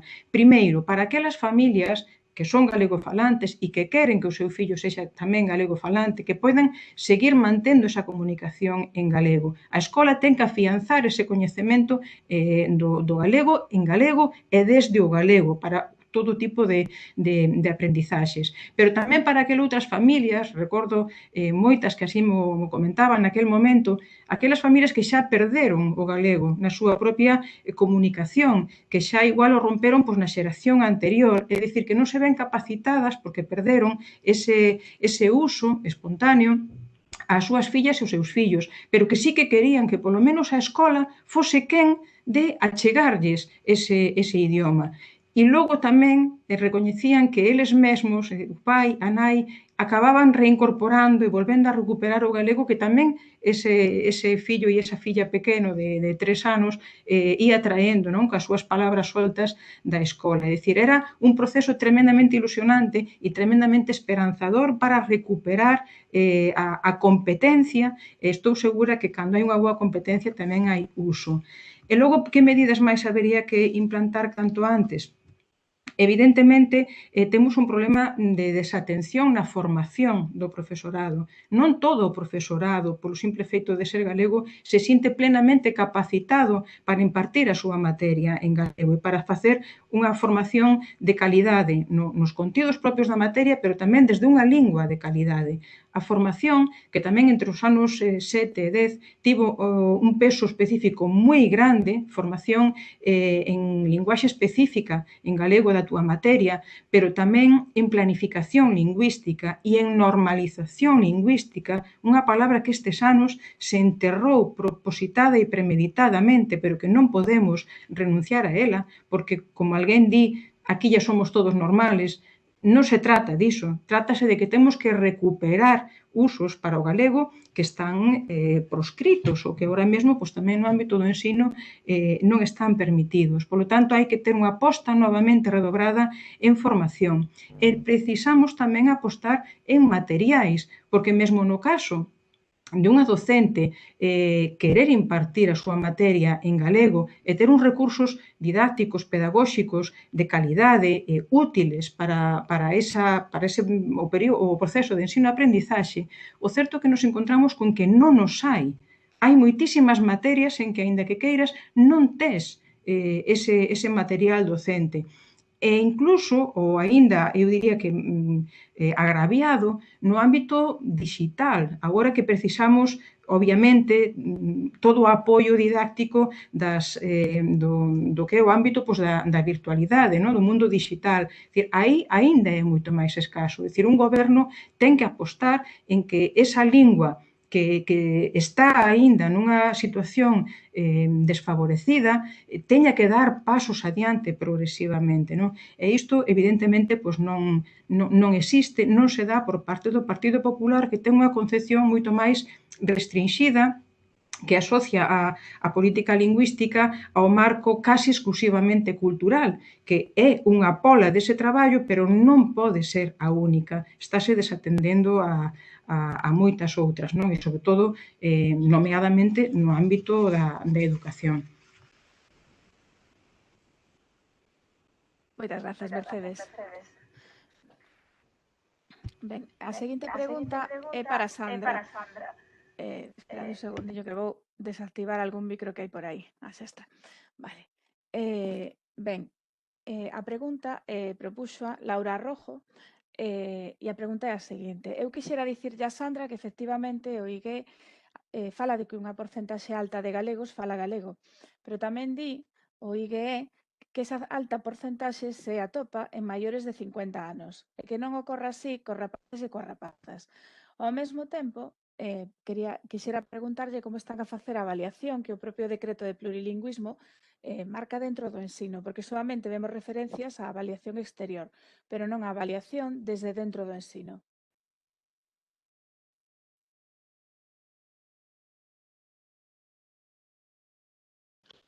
Moitas gracias a Laura Rojo por a cuestión que está a plantexar. A ver, o incremento do coñecemento ao nivel de competencias de entender, falar, comprender, ler, escribir a lingua, indican que no ensino sí se está a cumprir esa función de formación da lingua galega, non? Comentaba de onde, bueno, se os datos os que estou a comentar e dos que estou a falar son datos contrastados e avalados do Instituto Galego de Estadística, que fai enquisas cada 5 anos, recentemente a do ano 2018. É verdad que queda moito por seguir avanzando. Non deixo de nomear, que xa o fixen ao inicio da miña intervención, que en relación á mocidade hai que seguir traballando. Por elo, dende a Secretaría Xeral de Política Lingüística na legislatura pasada, e se vai a seguir traballando na que estamos neste trance, neste momento, é un plan de dinamización da lingua galega na mocidade, que é onde realmente pode haber eses datos un pouquiño que poden ser totalmente mellorables, e aí estarán de acordo as persoas que me precederon no uso da palabra. Creo que se debe seguir avanzando, de que se debe seguir mellorando, pero non se debe esquecer de que se están a dar pasos e de que se estuveran a dar pasos dende o inicio, desde que hai estadísticas, non? Os datos son claros, por iso, dende o uso da lingua galega amosa, non? Que o número de galego-falantes aumenta por primeira vez dende que hai estadísticas. É simplemente un punto nas xeracións máis novas de 15 a 29 anos, pero non se debe esquecer de que por parte do goberno galego hai que seguir a traballar neste tramo de idade, como non sempre prevalecendo, como dixen anteriormente, esa liberdade de expresión, pero sempre poñendo encima da mesa, como dixen ao inicio da miña intervención, todos aqueles mecanismos de potenciación para a formación e o entendemento da lingua galega. Ben, Marta da Costa propón tamén unha pregunta para Sandra Vázquez. Sandra Vázquez fixo fincapé en que a situación da lingua é boa e para iso apoiouse nunha serie de datos estatísticos que, aínda sendo correctos, non están debidamente contextualizados e por iso están ocultando a realidade de uso da lingua galega en Galiza. A portavoz do PP deixou atrás matices ben importantes que radiografían a situación da nosa lingua. Cito o Instituto Galego de Estatística: o uso de galego é desigual dependendo da idade da poboación. Entre os rapaces e as rapazas de 5 é o 73,88%. Utiliza sempre o castelán, ou máis o castelán que o galego. E o que é máis grave, Perdón. E o que máis grave é a consecuencia da política lingüística do PP tras a imposición do decreto de plurilingüismo que ni sequera se cumpre nunha maioría dos centros, pois o propio Instituto Galego de Estatística recolle que o 45% do alumnado declara que recibe o ensino en castelán maioritariamente ou só en castelán. Digo que é máis grave entre o que recolle o Instituto entre a poboación menor de 15 anos, a porcentaxe de persoas que saben falar pouco ou nada galego sitúase no 23,90%. Ou seja, unha cuarta parte do alumnado que pasa polos centros di que non sabe falar ben en galego. E logo está a lingua escrita, sobre a que o Instituto di, o castelán segue a ser a lingua máis utilizada polas persoas que viven en Galicia. A porcentaxe da poboación que habitualmente escribe en galego é do 16,64%. A miña pregunta é: por que o PP non se pronuncia sobre estes datos? Por que non toma medidas sobre eles? Porque estes datos o que poñen en evidencia é que non se cumpre a Lei de Normalización Lingüística, que estipula que o alumnado debe cadar unha mesma competencia nas dúas linguas oficiais. E o normal nestes casos, como facemos en todas as materias do ensino, é reforzar aquilo en que temos máis dificultades. Por que, cando iso afecta a lingua galega, non se toman medidas?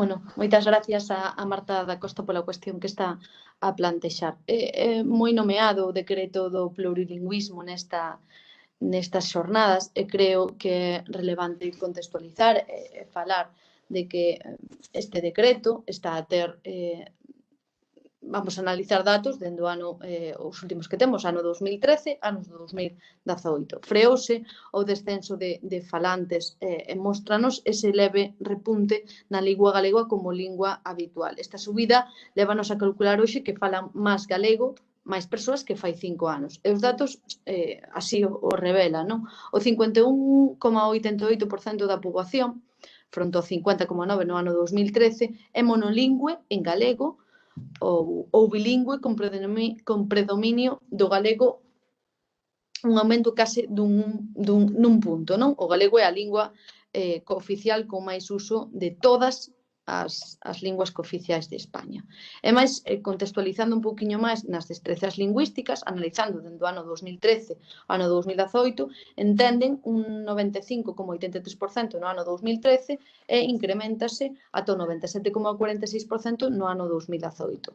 En destrezas, para falar coloquialmente, no ano 2013 un 86,75% e no ano 2018 un 97,43%. A hora de ler, no ano 2013 un 84,77% e no ano 2018 un 97,34%. E nas destrezas de escritura en lingua galega, no ano 2013 un 59,17% e no ano 2018 un 86,79%.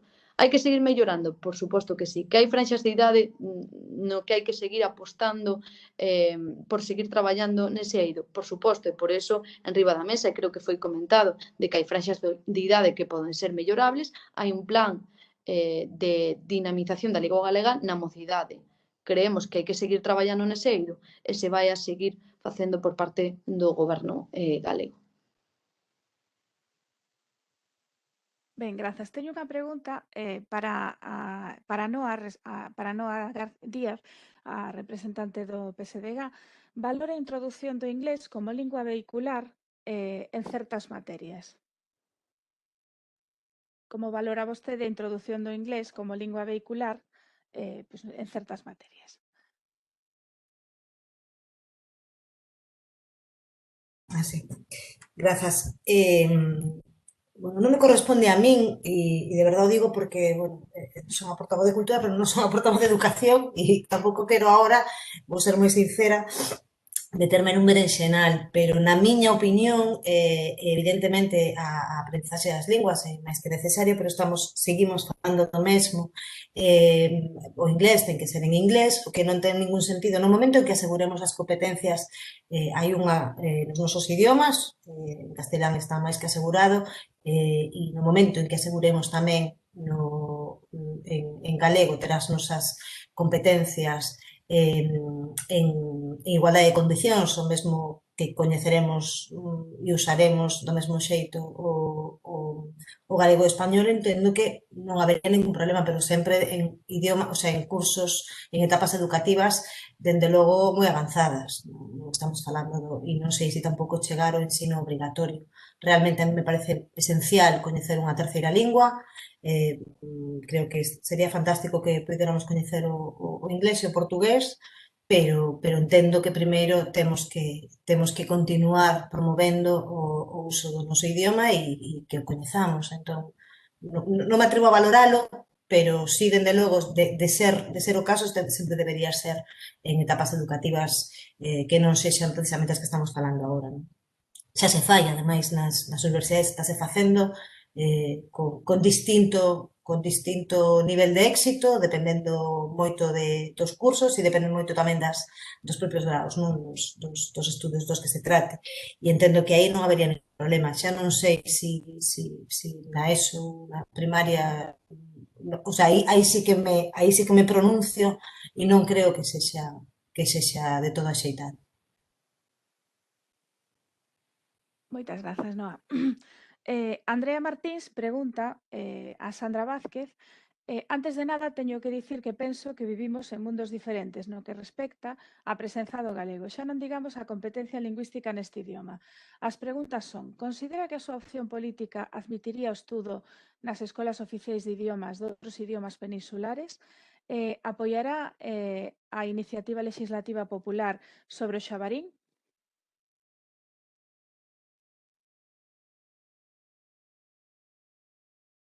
Moitas gracias a Andrea por a súa cuestión que acaba de comentar.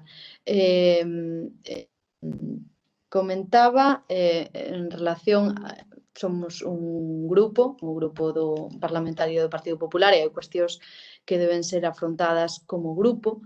Dende logo a segunda pregunta que cuestionaba que facía Andrea en relación ao xabaril, pois nosotros teremos a nosa posición como grupo parlamentar, dende logo, sempre poñendo enriba da mesa todas esas cuestións que debe comentar. En relación a que vivimos en mundos diferentes, eu son galego falante, vivo nunha zona rural, aquí o galego eu sempre realmente ás veces casi me costa poder falar o castelán. Houve momentos de que non que me costara falar realmente castelán, senón que bueno, estaba habituada a falar sempre o galego. Eu creo que todas as persoas debemos ter unha diversidade lingüística para a nosa vida e para facer fronte a diversos momentos da vida. Por iso non creo que vivamos en mundos paralelos. Eu dou datos do Instituto Galego de Estadística que creo que son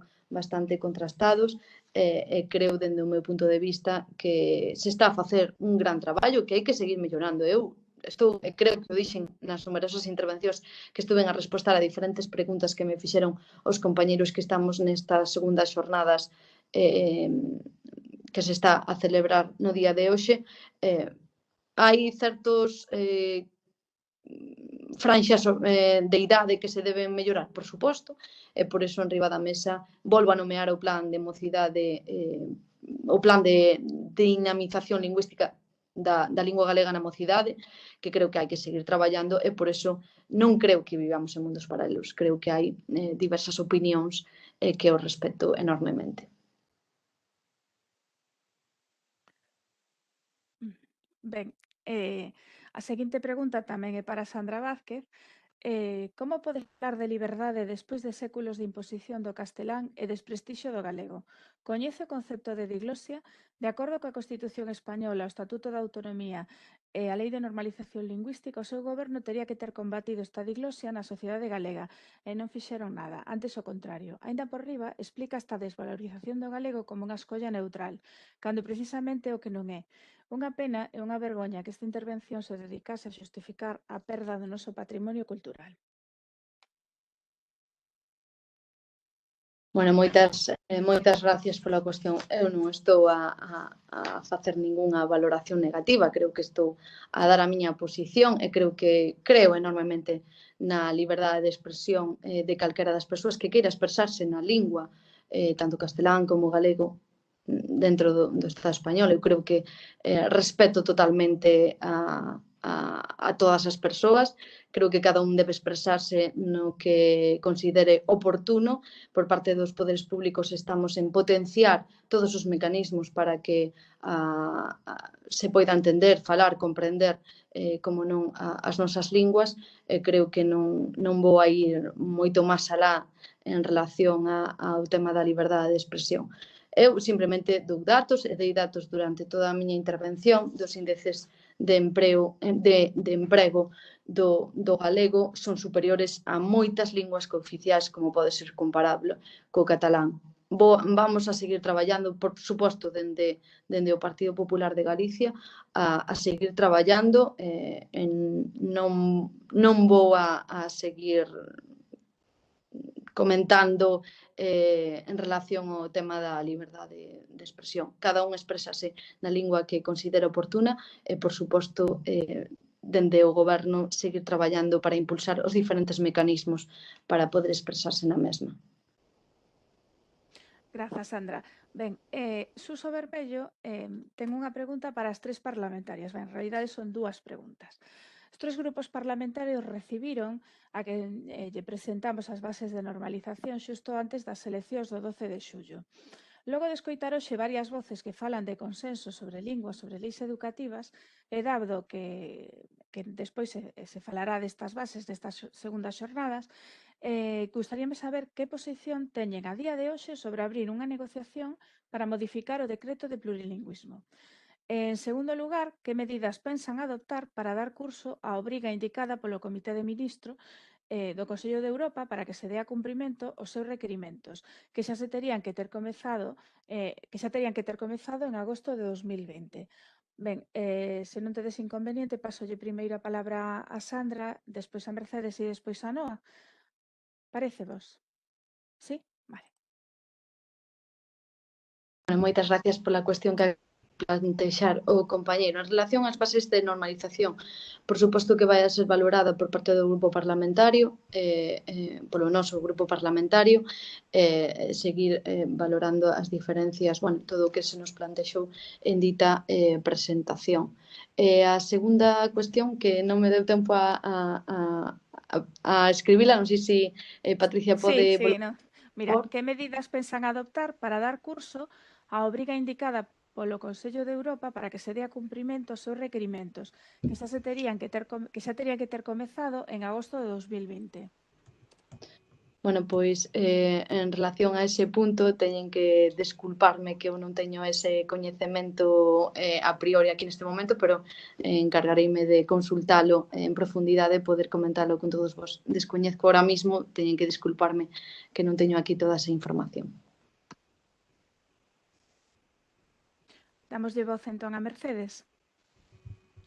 Sí, ben, nos coñecemos xa hai un tempo, efectivamente xa na campaña electoral, coñecemos estas bases, foron presentadas, mantiveramos unha reunión para contrastar o contido e coñecer en detalle estas bases. A verdade é que o noso posicionamento foi dende o primeiro momento de total aceptación. Entendemos que é un documento que ven moi ben avalado, como a nos gusta traballar, por todo polo que son axentes moi representativos da sociedade, non? Por elementos, por unha parte, dos movimentos de renovación pedagóxica, que para nós teñen que ser voces un tanto líderes a hora de marcar o camiño das novas perspectivas pedagóxicas, non? Algo fundamental para nós que é o aval das comunidades de pais e nais, non? Das asociacións dos colectivos de pais e nais que se implican tanto no ensino galego, polo tanto tamén asasinan, e a parte da imensa maioría das forzas sindicais que, polo tanto, representan tamén un amplísimo espectro do colectivo docente, non? A parte, por suposto, a Mesa pola Normalización Lingüística, que tamén é algo no que que a sociedade moi maioritariamente nos sentimos representada, non? Polo tanto, un documento de bases que ven tan fortemente avalado, é dicir, entendemos que é unha demanda social que ten un aval moi importante e, por suposto, dende o Bloque Nacionalista Galego o compromiso, a aceptación e todo o acompañamento que corresponda pola nosa parte cos mellores desexos de que de verdade recuperemos agora esa capacidade que eu sei que temos todos e todas de diálogo e de consenso. É dicir, a mesma que exercitamos en moitos momentos ao longo da historia, dende a aprobación, como xa comentaba a compañeira Noa Díaz, a aprobación da Lei de Normalización Lingüística non por unanimidade, como o Plan Xeral de Normalización Lingüística tamén por unanimidade, e como ia ser até o último minuto o decreto anterior, o decreto do ano 2007, non? Que foi absolutamente tamén dialogado, debatido, consensuado, até que sorpresivamente no último momento, antes da aprobación, da publicación definitiva, o Partido Popular se retirou e iniciou unha escalada que para nós foi absolutamente incomprensible, non? Por lo tanto, todo o apoio. En relación á segunda pregunta, pois efectivamente nos arbitraremos todas as medidas que sexan necesarias, primeiro vía Grupo Parlamentario galego, por suposto, para que se dé a cumprimento a ese quinto informe e que, por favor, non nos poñan na difícil situación de ter que recibir un novo informe en breve que sexa aínda peor do que foron os anteriores, non? Que esa foi a dinámica, por non ter actuado o Goberno galego, non? Intentaremos reconducir esta situación e, senón, pois, por suposto, tamén a través da compañeira, a nosa representante no Parlamento Europeo, Ana Miranda, pois tamén teremos que canalizar esta preocupación que nos temos e buscar a maneira para que isto se resolva, que empecemos un tempo novo, porque eu creo que é o que necesitamos. É dicir, necesitamos reconstruir, por unha vez, parar o paso, aceptar que esta situación non pode seguir así porque non é bo para o galego, non é bo para a sociedade galega, e realmente sentarnos e buscar ese marco de concreción e de consenso que nos permita abrir un tempo novo con moitas máis esperanzas para unha lingua verdadeiramente viva e onde todas as persoas da sociedade galega nos poidamos sentir tamén viva. Porque é moi bonito decir, como indicaba a compañera Sandra, que todo o mundo ten que ter a liberdade de expresarse, non? Poder facelo sempre libremente en calquera momento e lugar, mas, sin embargo, as persoas que así o queremos facer, sabemos que nos encontramos con trabas continuamente. É dicir, no ámbito educativo, mais non só, no conxunto do día a día, non? Da nosa vida. Por lo tanto, de verdade, se queremos dicir que imos seguir traballando e que se van seguir dando pasos adiante, por favor, empecemos a concretalos. E, desde logo, creo que o ensino, a escola, sería un bon primeiro paso, non? Para ir logo dando todos os demais. Desde logo, co Bloque Nacionalista Galego, para avanzar na normalización lingüística, sempre estará aí, sempre dará a man. Grazas, Mercedes. Noa, é a túa quenda? Sí, grazas. Nos comezado tamén por apelar precisamente a ese consenso. Tamén pensamos que todo o que ten que ver coa cuestión da lingua, sí que debemos apelar a ese consenso. Mercedes facía mención, e é certo, a maior parte da nosa normativa foi precisamente, ademais, con gobernos do Partido Popular, e foi promovida por eles, ou non, pero, de logo, sí aprobado en gobernos seus, sempre por consenso, non? De feito, esta lei, isto tamén é algo que quedou antes por dicir, perdón que faga este inciso, pero esta reforma da lei, esta última reforma legislativa, está proposta, está aprobada, apoiada por 7 partidos políticos, a anterior da Lei Wert foi só polo Partido Popular, co cal ese consenso, dende logo, dende a esquerda, sempre procuramos e intentamos que sexa o maior posible, non? Con respecto ás bases de normalización lingüística, a priori nos, dentro do PSDG, estamos de acordo, precisamente porque sí, porque ao final o que propón, teño aquí diante, o cuarto obxectivo, non creo que sexa tampouco por orde de importancia, pero aparece como lograr a plena competencia de todo o alumnado oral e escrita en todas as linguas oficiais e reforzar a actitude de aprecio e valoración positiva da lingua propia. E iso é exactamente o que nos, dende logo, dende o PSDG tamén buscamos. Pensamos, ademais, que é certo que son as bases un documento proposto por certo consenso, quero dicir que parte de moitas entidades e asociacións, co cal iso tamén é algo que hai que poñer en valor, e o modelo proposto, dende logo, o modelo inicial proposto de aplicación do modelo lingüístico tamén nos parece que é axeitado, que pode ser axeitado. Onte coñecía un dato que non o sabía, que no modelo lingüístico que está agora mesmo vixente en Euskadi, parece que o 68% das familias apostan por o que a modalidade D, que a modalidade D é o ensino absolutamente, integralmente en éuscaro, non? O 68%, e onte as familias explicaban por qué, e moitas delas dicían, nós somos castelán parlantes, e temos clarísimo que a nosa... por que éuscaro? Por moitas razóns. Primeiro, porque quero que as miñas fillas e fillos coñezan o idioma que non é propio. Segundo, porque nós somos castelán parlantes, para eles e para elas esa ensinanza, ese coñecemento está máis que garantido. E terceiro, porque vivimos en Euskadi, pretendo que elas e eles continúen vivindo en Euskadi, e para iso, se queren atopar un posto de traballo no futuro, xa non só na administración pública, senón en calquera outra empresa, seguramente se xa está unha exixencia e nos parece importante que coñezan, non? E, efectivamente, e ali non hai absolutamente ningún problema de ningún tipo, co cal non digo que ata que este modelo proposto se quede curto, pero, dende logo, si se poderían explorar modelos diferentes, non? Para, como ben dicía tamén antes Mercedes, creo que era Mercedes, que apelar tamén a que sexa algo selectivo, quer dizer que cada centro tamén, en función do contexto onde estea ese centro ou esa realidade, non? Aplique a política lingüística que desexe. E con respecto ás medidas para dar cumprimento ao advertido polo Consello de Europa, claro, a nós non nos corresponde arbitrar estas medidas, non o que será, estaremos vigilantes e insistentes en que, precisamente, en que empece xa a tomar, que o Goberno galego empece a tomar medidas, e, efectivamente, nós tamén, tamén era o que pensaba dicir, non só no Parlamento galego, senón tamén o noso representante no Parlamento Europeo.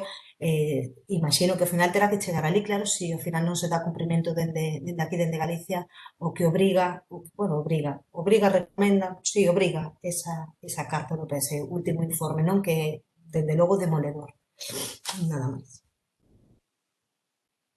Grazas, Noa. Pablo Rodríguez pregunta para Sandra. Alardeou vostede da dotación orzamentaria do Goberno a respecto do galego no ensino. Como se explica, entón, que o ano pasado anulasen a convocatoria de axudas para proxectos de fomento do uso do galego e este ano as cifras sexan as de 2019, que implicaban un investimento por alumno de 2,29 €? Gracias, Pablo. Quería comentar, porque estaba con demasiadas cousas e non... Na anterior pregunta, que falaba de medidas adoptadas en relación á Carta Europea, teñen que desculparme todos, sobre todo a Xesús, que foi quen fixo a pregunta. Comentaba cales serían as medidas que vai a facer o Goberno galego. Eu sei que nomeei en numerosas ocasións, e aquí se puxo en riba da mesa a falta, os porcentaxes baixos que había en tramos de idade, sobre todo na mocidade. Eu quero poñer en valor por parte da Xunta de Galicia ese compromiso para seguir traballando na transmisión do emprego do galego nas familias, sobre todo en contornos urbanos e tamén na mocidade, non? Sempre creando eses espazos de socialización da lingua galega na mocidade, e, como non, na implantación e na elaboración que acaba de facer a Xunta de Galicia do plan de dinamización da lingua galega na mocidade recentemente, que fixen nomeadamente en numerosas ocasións. En relación a a pregunta de Pablo Rodríguez de que eu había dito numerosos datos orzamentarios. Cabe recordar que o ano 2020 foi un ano diferente, con unha complexidade pola aparición no mes de marzo dunha pandemia que ainda estamos a sufrir e que que está a ter numerosos danos a nivel persoal, dende aquí seguir apelando a ese sentidiño de que todas as persoas sigan cumplindo ese lavado de mans, esa distancia, esa higiene, e como non sempre dando pésame a todas as persoas que perderon a vida por esta pandemia. E a colazón de todo isto comentaba de que o ano 2020 non estuvo a ser un ano fácil para ninguén dos que estamos aquí, para ninguén dos que forman parte da comunidade autónoma de Galicia, a todo tamén a nivel mundial, a nivel español, a nivel mundial, e sempre se teñen que facer algún tipo de axustes económicos. Por iso pode ser moitas das causas das que estaba a comentar Pablo Rodríguez.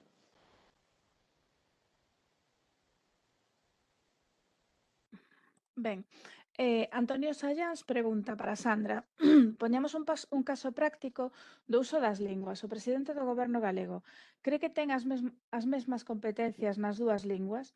Cree que nunha enquisa valorativa do uso das dúas linguas oficiais o señor presidente indicaría que si ten as mesmas competencias nas dúas linguas oficiais? Non considera que o uso que fai non está indicando realmente cal é o futuro da nosa lingua segundo o respecto que mostra co seu propio uso do galego?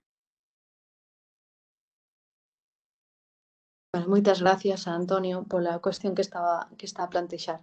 Eu creo que o presidente do goberno galego está a utiliza o uso das linguas, sobre todo o galego, creo que o defende enormemente, creo que aparte como representante público, o está a desenvolver, creo que da mellor maneira, creo que está poñendo mecanismos para que se siga a traballar nese eido non do traballo e da transmisión do empleo da lingua galega. Eu non vexo que teña ningunha dificultade a hora de defendelo e creo que está apostando enormemente por a nosa lingua.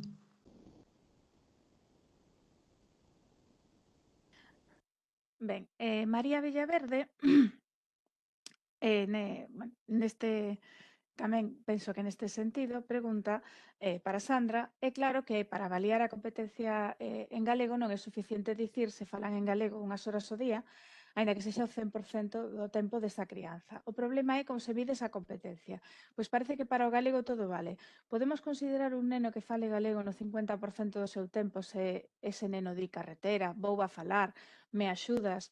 Como profe de lingua, se avaliásemos en igualdade de condicións o alumno en galego e en español para coñecer o grau de competencia lingüística, habería moitos falantes de galego que non terían a competencia, porque o sistema educativo non ten capacidade para reforzar toda esa corrección desde a Lei de Plurilingüismo de 2010.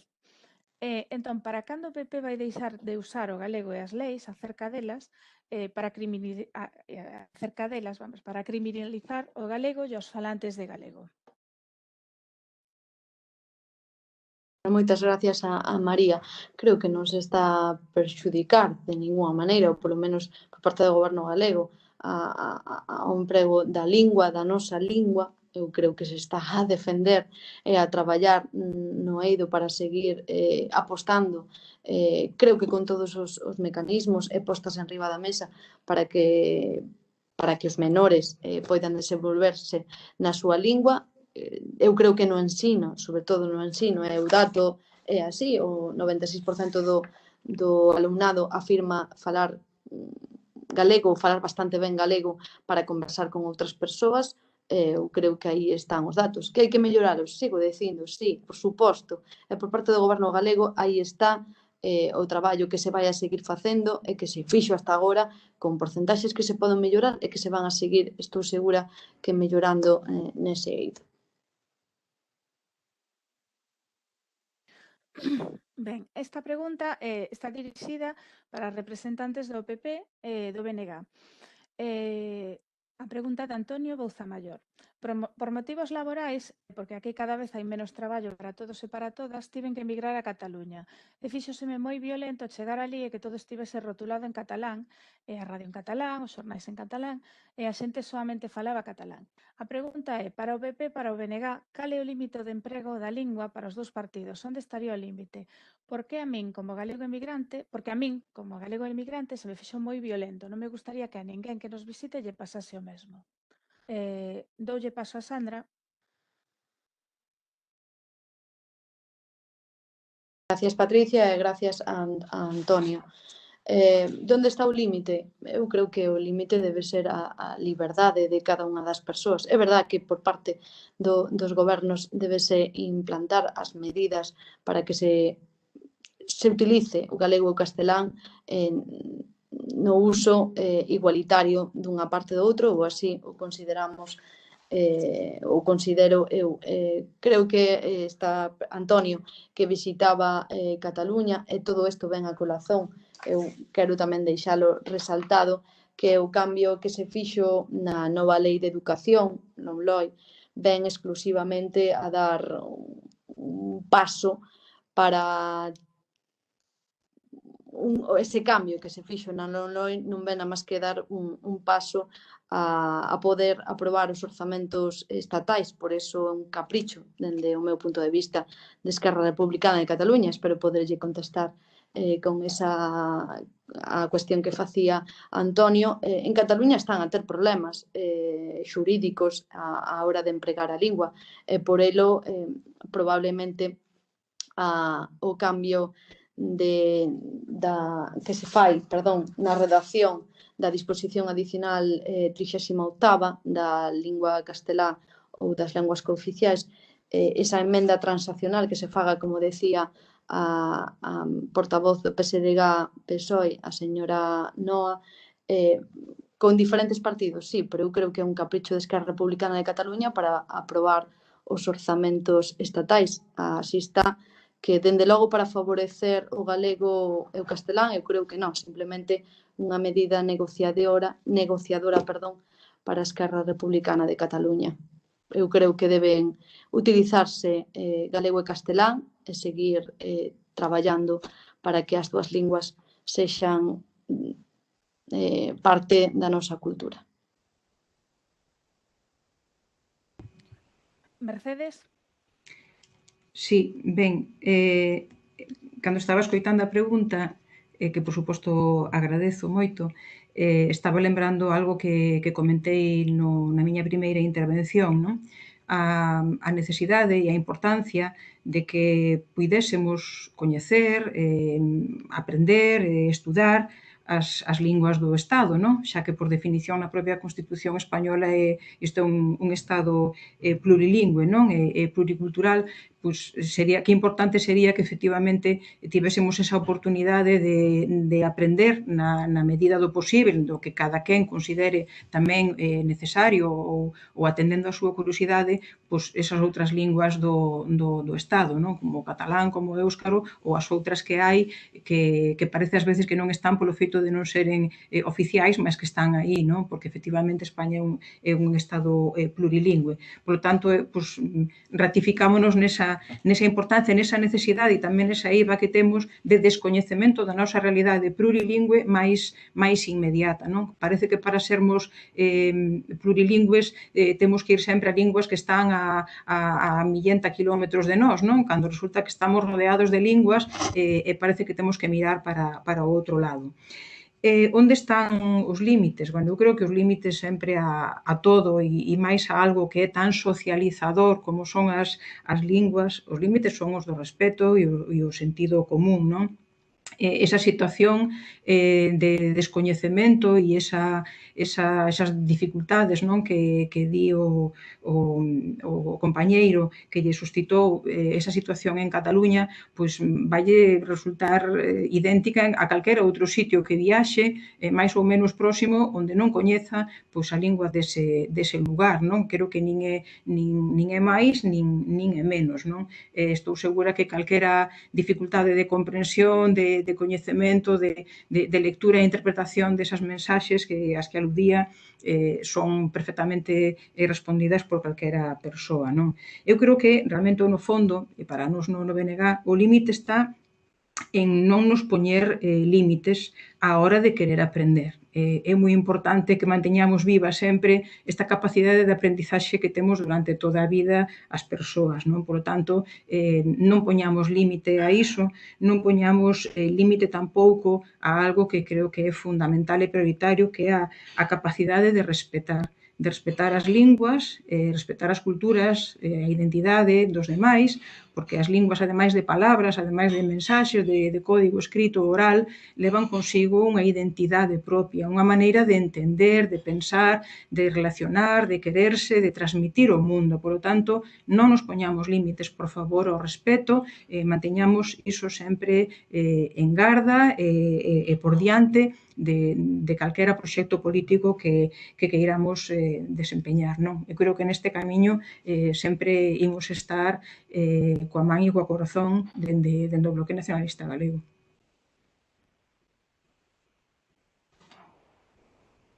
Vale, grazas. Ben, teño unha pregunta de Marta da Costa. Congratúlome de que se cite a Lei de Normalización Lingüística porque a vista de algunhas cuestións xa pensei que o Goberno da Xunta, o PP, esquecera esta legislación que se aprobou durante outra das súas legislaturas. Pero por que non a cumpren? Explícome. Como é posible que a Directora Xeral de Saúde Pública, que é un cargo da Xunta, se dirixa sempre en español a todos nós a través dos medios? Non me diga que non é galega ou viviu moito tempo en Madrid. Até onde sei, leva máis dun lustro en Galiza. Tempo suficiente para que unha persoa que presumimos moi competente como ela poida desenvolverse en galego. Ou como é posible que nos interveña para recomendar a Radio Galega que lle lembre aos seus colaboradores e colaboradoras galegas de nacemento cal é a lingua en que debe expresarse a nosa radio. Agora mesmo hai colaboradores, insisto, galegos, que non usan o galego nas súas intervencións, por non falar da entrevista a Paco Vázquez. Estes comportamentos lingüísticos son para min un moi mal exemplo para a rapazada, a que eu lle quero transmitir que a nosa lingua é útil e pode ser usada en calquera tempo e espazo. E penso que nos casos citados antes non cabe apelar á liberdade de expresión. A liberdade de expresión é cando unha persoa está no ámbito privado ou non actúa en representación dun medio ou do goberno, non cree? Van facer algo para mudar isto? Entendo que para Sara. Esa compañeira que traslada esta pregunta. Eu sei que non vai a valorar, pero eu creo na liberdade de expresión e creo que cada persoa pode expresarse na lingua que considera oportuno. En relación creo que facía nomeamento a directora a un cargo público, neste caso do goberno en relación á Consellería de Sanidade, creo que decía a directora xeral, para dar conta de todos aqueles datos. Creo que se pode expresar en castelán e creo que non hai ningún tipo de problema, e tamén en galego. Creo que non se está dando ningunha imaxe errada, porque, como decía anteriormente, creemos na liberdade de expresión. É verdade que tamén se pode expresar en galego, como non, e tamén en castelán. Aí está donde mellor se poida trasladar e que mellor mensaxe poida, sobre todo nestes momentos que estamos a pasar durante unha pandemia, que poida trasladar esa mensaxe que ela mesma quere transmitir a todas aquelas persoas que están de oíntes, que ese mensaxe sexa máis claro. Se ela ou considera oportuno de facelo en castelán. Creo que non se está a dar ningunha mensaxe errada, porque pode dar en galego e en castelán, e eu creo que hai que tamén respetar esa liberdade de expresión. Ben, contesta Marta da Costa que a Lei de Normalización di que os poderes públicos fomentarán o uso do galego. Usar o español, un cargo público, é promover o uso da lingua?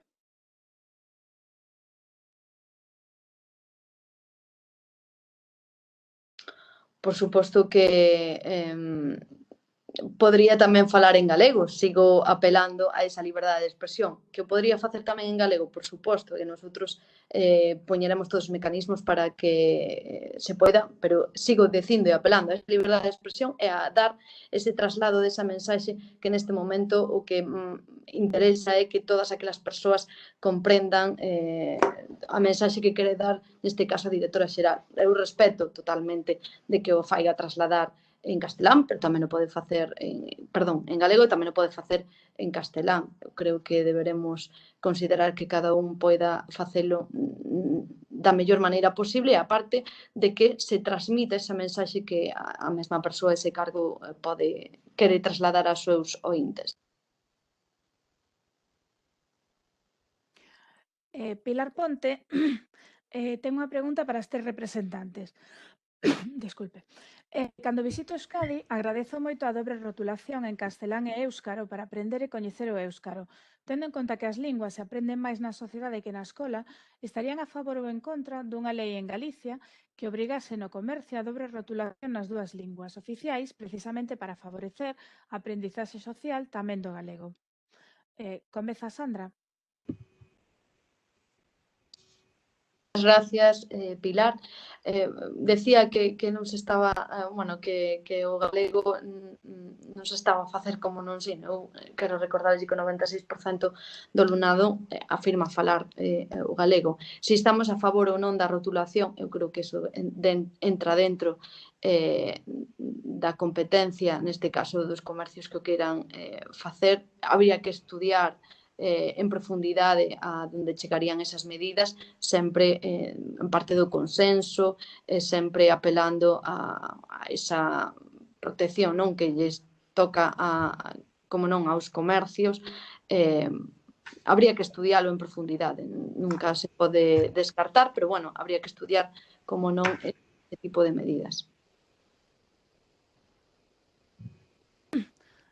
Mercedes? Sí, ben, eu entendo que no ámbito de Euskadi, que efectivamente comparto esa apreciación, non, e esa observación, ten unha xustificación seguramente moito maior por certas dificultades e certas complexidades que incluso a propia lingua ten para aprender dentro da propia sociedade, non, de Euskadi, como temos falado en moitas xornadas, non, de formación. Por lo tanto, entendo que iso é unha vía, un mecanismo que favorece esa dobre competencia, non? E, sobre todo, claro, pensando en quen imos de fora, con unha lingua que é tan distante da nosa, non? O non pertencer á rama románica, pois efectivamente é un soporte necesario, non? Ter esa dobre rotulación. No noso caso, en que as distancias entre galego e castelán, pois a hora de, se entendín ben, de rotulación concreta, non, nun establecemento comercial, son moitísimo menores, pois efectivamente non sei se é necesario que sexa como unha norma obrigada, non, que estea sempre dobremente rotulado, porque ben sabemos que hai moitísimo vocabulario que é ou ben exacto ou ben moi próximo, non? Evidentemente non son contextos semellantes.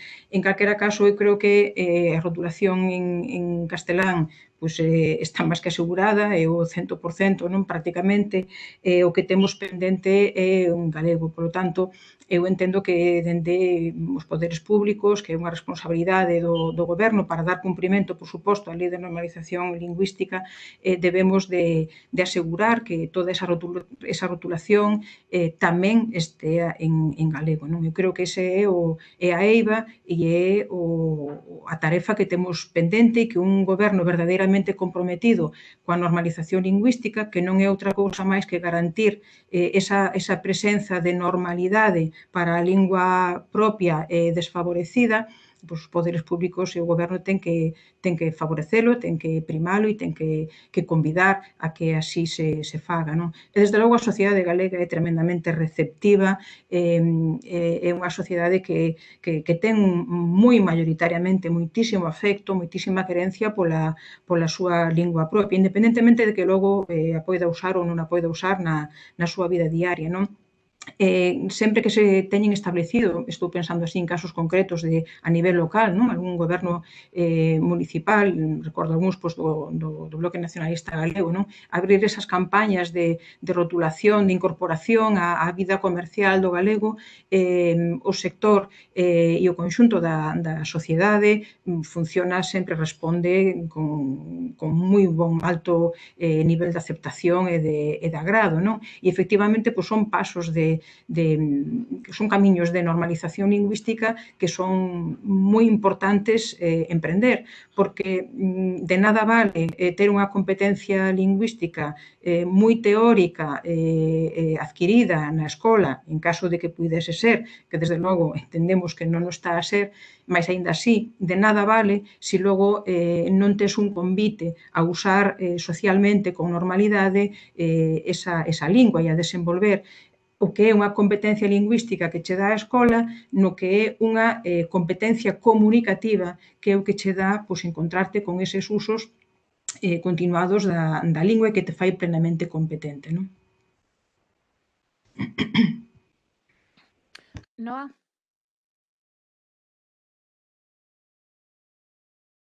Sí, a min, a ver, a dobre rotulación pode ser, por que non, do que se trata é quizáis de aspirar, vamos a ver, o que se ten que pretender, o que debíamos pretender é promocionar e normalizar a lingua galega. Se a rotulación en galego axuda, e eu entendo que sí, a iso, benvido sexa. A dobre rotulación, pois un nome que dicía Mercedes, eu non sei se nós aquí necesitamos unha dobre rotulación, tendo en conta que imos entender perfectamente se atopamos un rótulo que di perruquería, non creo que teñamos ningún problema en entender o que é ese establecemento, non? Non sei se obrigar, non sei se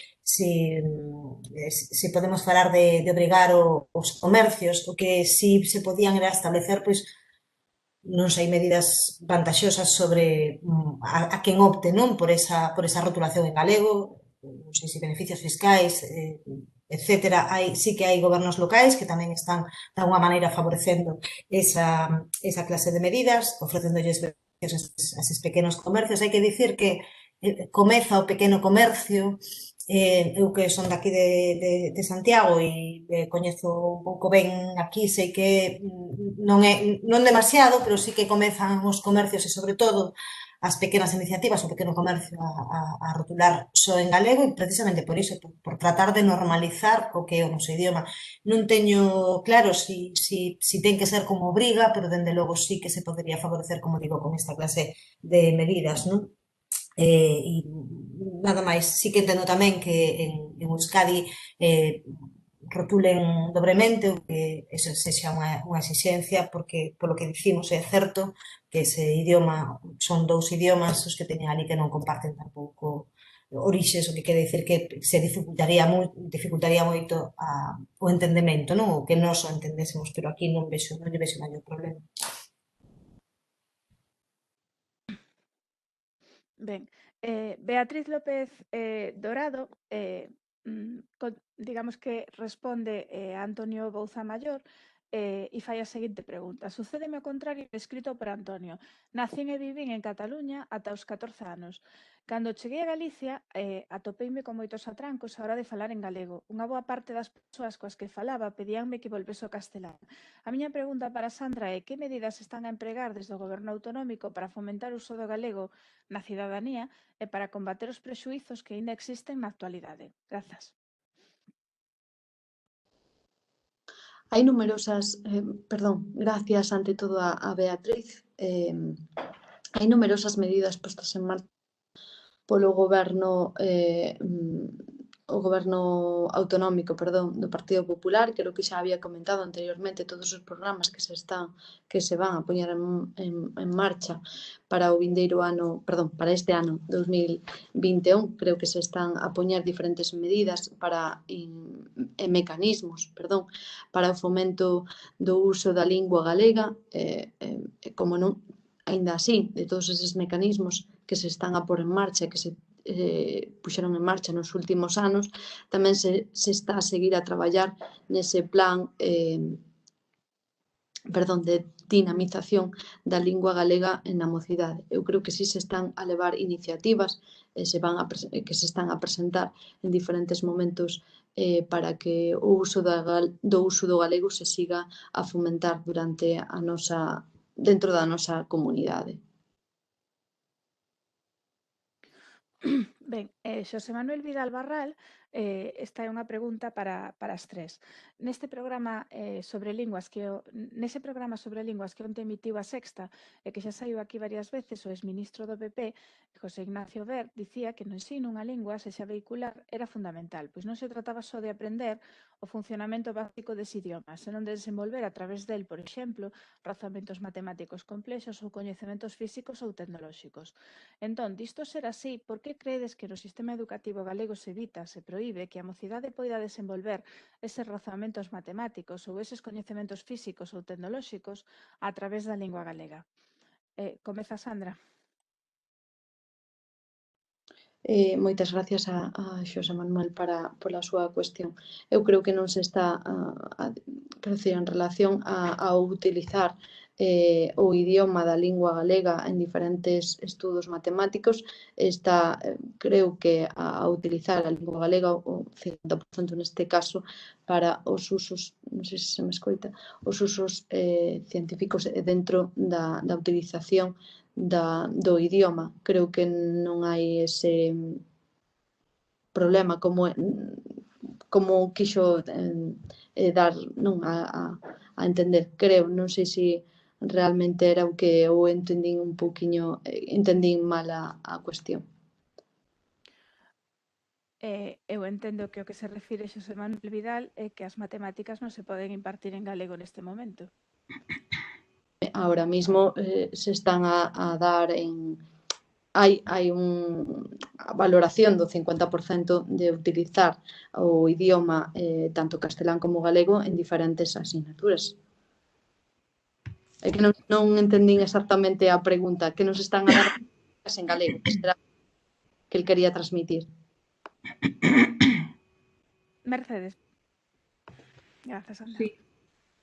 Ben, efectivamente, como di o compañeiro, neste momento as matemáticas están prohibidas explícitamente por este decreto. É a primeira vez que un marco legal destas características recolleu a prohibición, xa o dixen na miña primeira intervención, e os compañeiros e compañeiras ben o saben, non? As matemáticas, mas tamén a tecnoloxía e física e química, non? É dicir, todo o que é aquel contido de saberes que a sociedade, digamos, ten unha connotación de elevado prestixio, non? E que efectivamente a partir da lingua na que se traballan esas destrezas, pois a parte do vocabulario e de coñecemento teórico, pois tamén cognitivamente leva a desenvolver outro tipo de destrezas. Polo tanto, a lingua vehicular, claro que é fundamental, é determinante para moito máis que para saber simplemente unha lingua, non?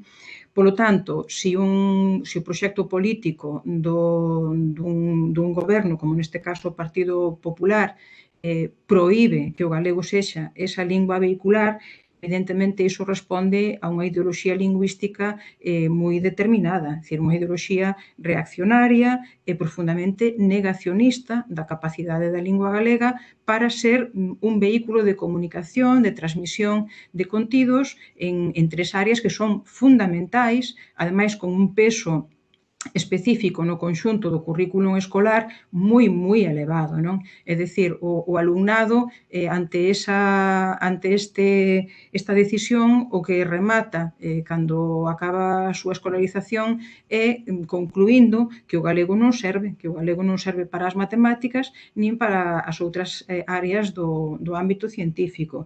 E, ademais, ratifica que non serve porque si permite o goberno do Partido Popular mediante este decreto e logo todo o que desenvolveu arredor dos centros plurilingües e das seccións plurilingües, si que permite e ademais fomentou, alimentou que esas matemáticas, por exemplo, poidan ser impartidas dise nunha lingua estranxeira que logo sempre é inglés, non? É dicir, as matemáticas si as podo explicar en inglés, pero non en galego, porque, insisto, está prohibido explícitamente, literalmente, por este decreto. Entón, se realmente, como di a compañeira representante do Partido Popular, se vai traballar na millora desta situación, o que conviña canto antes é que se nos fixese saber no Parlamento cales son as súas alternativas a este decreto, como se esta situación, como dunha vez por todas xa, porque é demasiado tempo que levamos perdido, se vai retomar esa capacidade de restituir, de repoñer o galego como lingua vehicular, como lingua de aprendizaxe, como lingua de coñecemento e de transmisión de saberes. Eu creo que xa é hora de empezar a querer, a manifestar esa vontade de, en palabras, transmitila en accións, comezar a dar pasos adiante, que se nos diga no Parlamento como cando podemos empezar a traballar nun novo marco ou que novas directrices podemos establecer. E, desde logo, aí nas bases eu creo que xa temos un bon punto de partida, porque, como dixen antes, aí está representado unha parte moi importante das comunidades educativas e da sociedade no seu conxunto. Dende o BNG o que pedimos é que, por favor, empecemos a actuar xa, que non nos conformemos con discursos que din que xa iremos facendo cousas novas e mellores. Eu aquí escoitelle tamén a compañeira deputada do Partido Popular referirse en múltiples ocasións ao plan de dinamización da lingua galega na mocidade. Pero que ese plan leva 2 anos implantado e non sabemos nada del. Non hai ningún tipo de valoración, de avaliación, aínda non se presentou no Parlamento ningún tipo de proxecto para este ano. É dicir, no ámbito da política lingüística non coñecemos absolutamente aínda dende que empezou esta legislatura no mes de agosto ningunha soa iniciativa. Non sabemos que proxecto se vai poñer en marcha. Entón, eu creo que iso xa é algo ben significativo, non? Ben importante de cal é o cariz e cal é o peso específico que ten a política lingüística e a representación da Secretaría Xeral de Política Lingüística dentro do organigrama deste goberno, non? Eu creo que é moi importante, de verdade, que o precisamos empezar a dar pasos adiante e non seguir así nunha fuxida cara atrás que non nos conduce a ningures máis que, volvo a dicilo, a perda do idioma, a perda da identidade e, polo tanto, a perda da nosa propia condición de galegos e galegas pois bilingües ou plurilingües. Grazas, Mercedes. Doulle paso a Noa. Sí, grazas. Efectivamente, as palabras do ministro, teño que dicir que aí me sorprendeu moitísimo e de casualidade estaba mirando ese programa e non só falaba de asistencia, bueno, da necesidade do castelán como lingua vehicular, porque a través do idioma, da linguaxe, non era só, bueno, tamén era coñecemento, non era só coñecer ou comunicarnos, senón tamén se transmitían, chegou a dicir ata que se transmitían valores, non? Claro, na miña casa preguntámonos se en galego non podemos tamén transmitir valores, sentir ou, non sei, foi realmente nós non entendemos, dende logo, por que esas as matemáticas, a tecnoloxía, esas ramas non se poden impartir en galego, non entendemos e non penso que tampouco ten nunha razón máis que pura ideoloxía, non?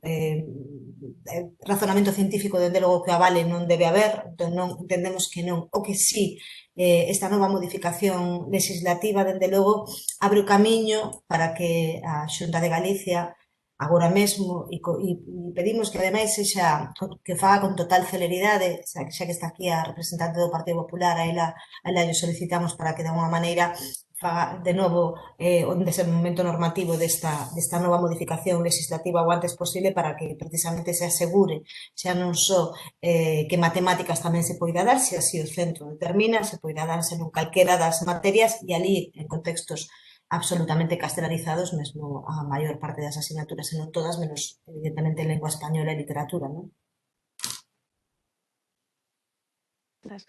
Ben, quedan uns 5 minutos. Vou dar paso a 2 preguntas. Intentade ser breves porque quedanos pouquiño tempo. Para Sandra, é necesario protexer o castelán en Galiza? Que argumentos pode dar para defender esta idea?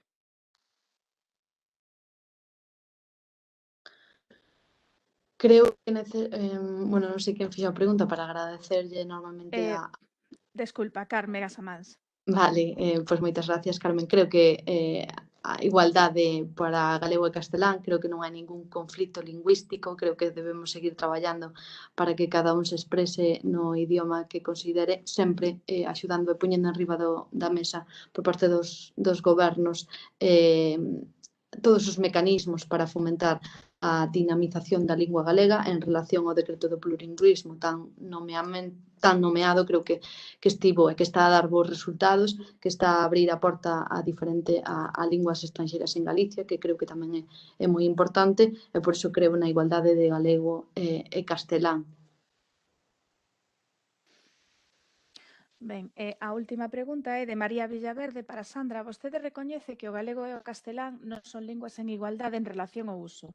Se partimos da realidade da desigualdade entre as dúas linguas, como pode defender o apoio do seu partido para a normalización do galego sen nen sequer os seus representantes usan o galego para dar exemplo?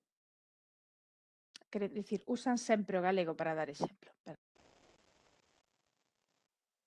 Creo que por parte dos, gracias ante todo, eu creo que a María, creo que foi a persoa que teña aquí apuntada, eu creo que os representantes utilizan o galego en igualdade de condicións, igual que o castelán, e non creo que haxa ningún tipo de conflito, creo que se está a utilizar dunha maneira o máis próxima posible para expresarse no idioma no galego como no castelán.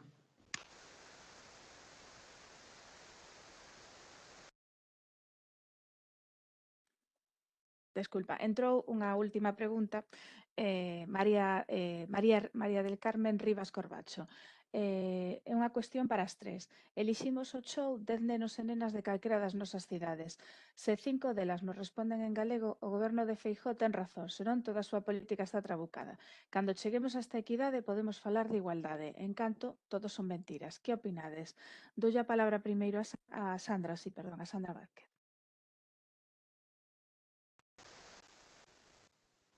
Gracias a María del Carmen. Creo que hai que seguir traballando por seguir poñendo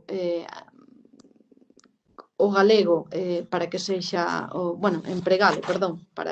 para seguir traballando no compromiso de fomentar o galego nas familias, tanto galego como castelán. Creo que o bilingüismo e a liberdade está por encima de utilizar. En relación a eses 5 nenos que falen en galego, está errada ou non o goberno da Xunta de Galicia. Creo que se está facendo un gran traballo para o fomento da nosa lingua, que é o galego, pero creo que hai que estar por encima, que non existe ningún conflito lingüístico neste momento, que contamos con un modelo totalmente normalizado, un modelo creo que integrador que busca a convivencia entre as linguas cooficiais en condicións de igualdade, ao tempo que se promove, como non, creo que é esencial tamén a aprendizaxe de linguas estranxeiras,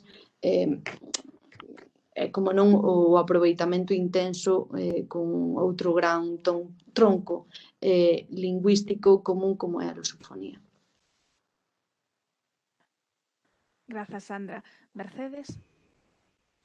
Ben, eu discrepo así de algunhas cousiñas das que acaba de comentar a compañeira deputada do Partido Popular, axustándome ao que é a propia terminoloxía sociolingüística, efectivamente, claro que hai un conflito lingüístico, porque non é real esa situación de normalidade que ela di, pero, claro, ás veces eu creo que cando desde o Partido Popular falan de conflito lingüístico parece como que temos que andar todos aquí a pedradas uns aos outros, non? Evidentemente non é iso, é dicir, hai unha situación de tensión, de distensión entre dúas linguas, porque o castelán sigue sendo a lingua hexemónica, ese papel que lle foi adxudicado pois dende o século XV, e a lingua B pois, sigue quedando relegada para o caso do galego. Entón, no momento en que queremos que esa lingua B vai escalando, conseguindo eses espazos de uso que non tiña e que, por tanto, se vai convertendo en lingua normal, e cando aparecen pois, estas disensións de grupos sociais, e parece que tamén pois, do grupo político do Partido Popular, que se mostran moi reacios, non receptivos a que o galego sí que siga tendo avanzando para unha situación de normalidade. Non? Este conflicto haino porque o vemos continuamente, como temos que estar reclamando, reivindicando que podamos facer usos cotiáns, absolutamente coloquiais e ordinarios en galego, en lugares, en instancias, en algúns tipos de procedimentos que se nos siguen impedindo. Non? Por lo tanto, pois non, infelizmente, non existe unha situación normalizada no conxunto da sociedade e tampouco pois, no ámbito da adquisición de linguas na escola. Pero que eu creo que esa diagnose está clara e evidente e todos participamos dela, aínda que se queira ver máis ou menos, pero o importante é que, sabendo que, por favor, nos poñamos a traballar para mudar. Si realmente queremos demostrar o convencemento nas palabras que dicimos, cando dicimos que queremos traballar para que o galego non só sobreviva, sino que reviva, non? Que teña cada vez máis usos e que teña unha plenitude, por suposto, conforme o que cada quen decida, pense, sinta e queira ter, non? Pero que se así o decide, que o galego acompaña as 24 horas do día e toda a súa vida, que así sexa, non? E non o é. Entón, eu creo que nos temos que poñer realmente a trazar ese camiño para que nos leve a dar pasos adiante ao noso idioma, que realmente sexa unha lingua viva, que nos sintamos motivadas para vivir nela. Está sucedendo algo importante nalgúna xente moza que recoñece que quere dar pasos adiante. Empezamos a falar xa do neofalantismo, que é un concepto que debemos tamén de atender, de incorporar tanto a nosa a práctica docente escolar como, por suposto, a política lingüística. É dicir, eu creo que temos moitos retos, concretamente no BNG temos, ademais, moita ilusión por colaborar, por traballar para sacalos adiante, nese camiño é no que estamos. Non? É dicir, non imos aceptar o conformismo e a resignación do decreto actual.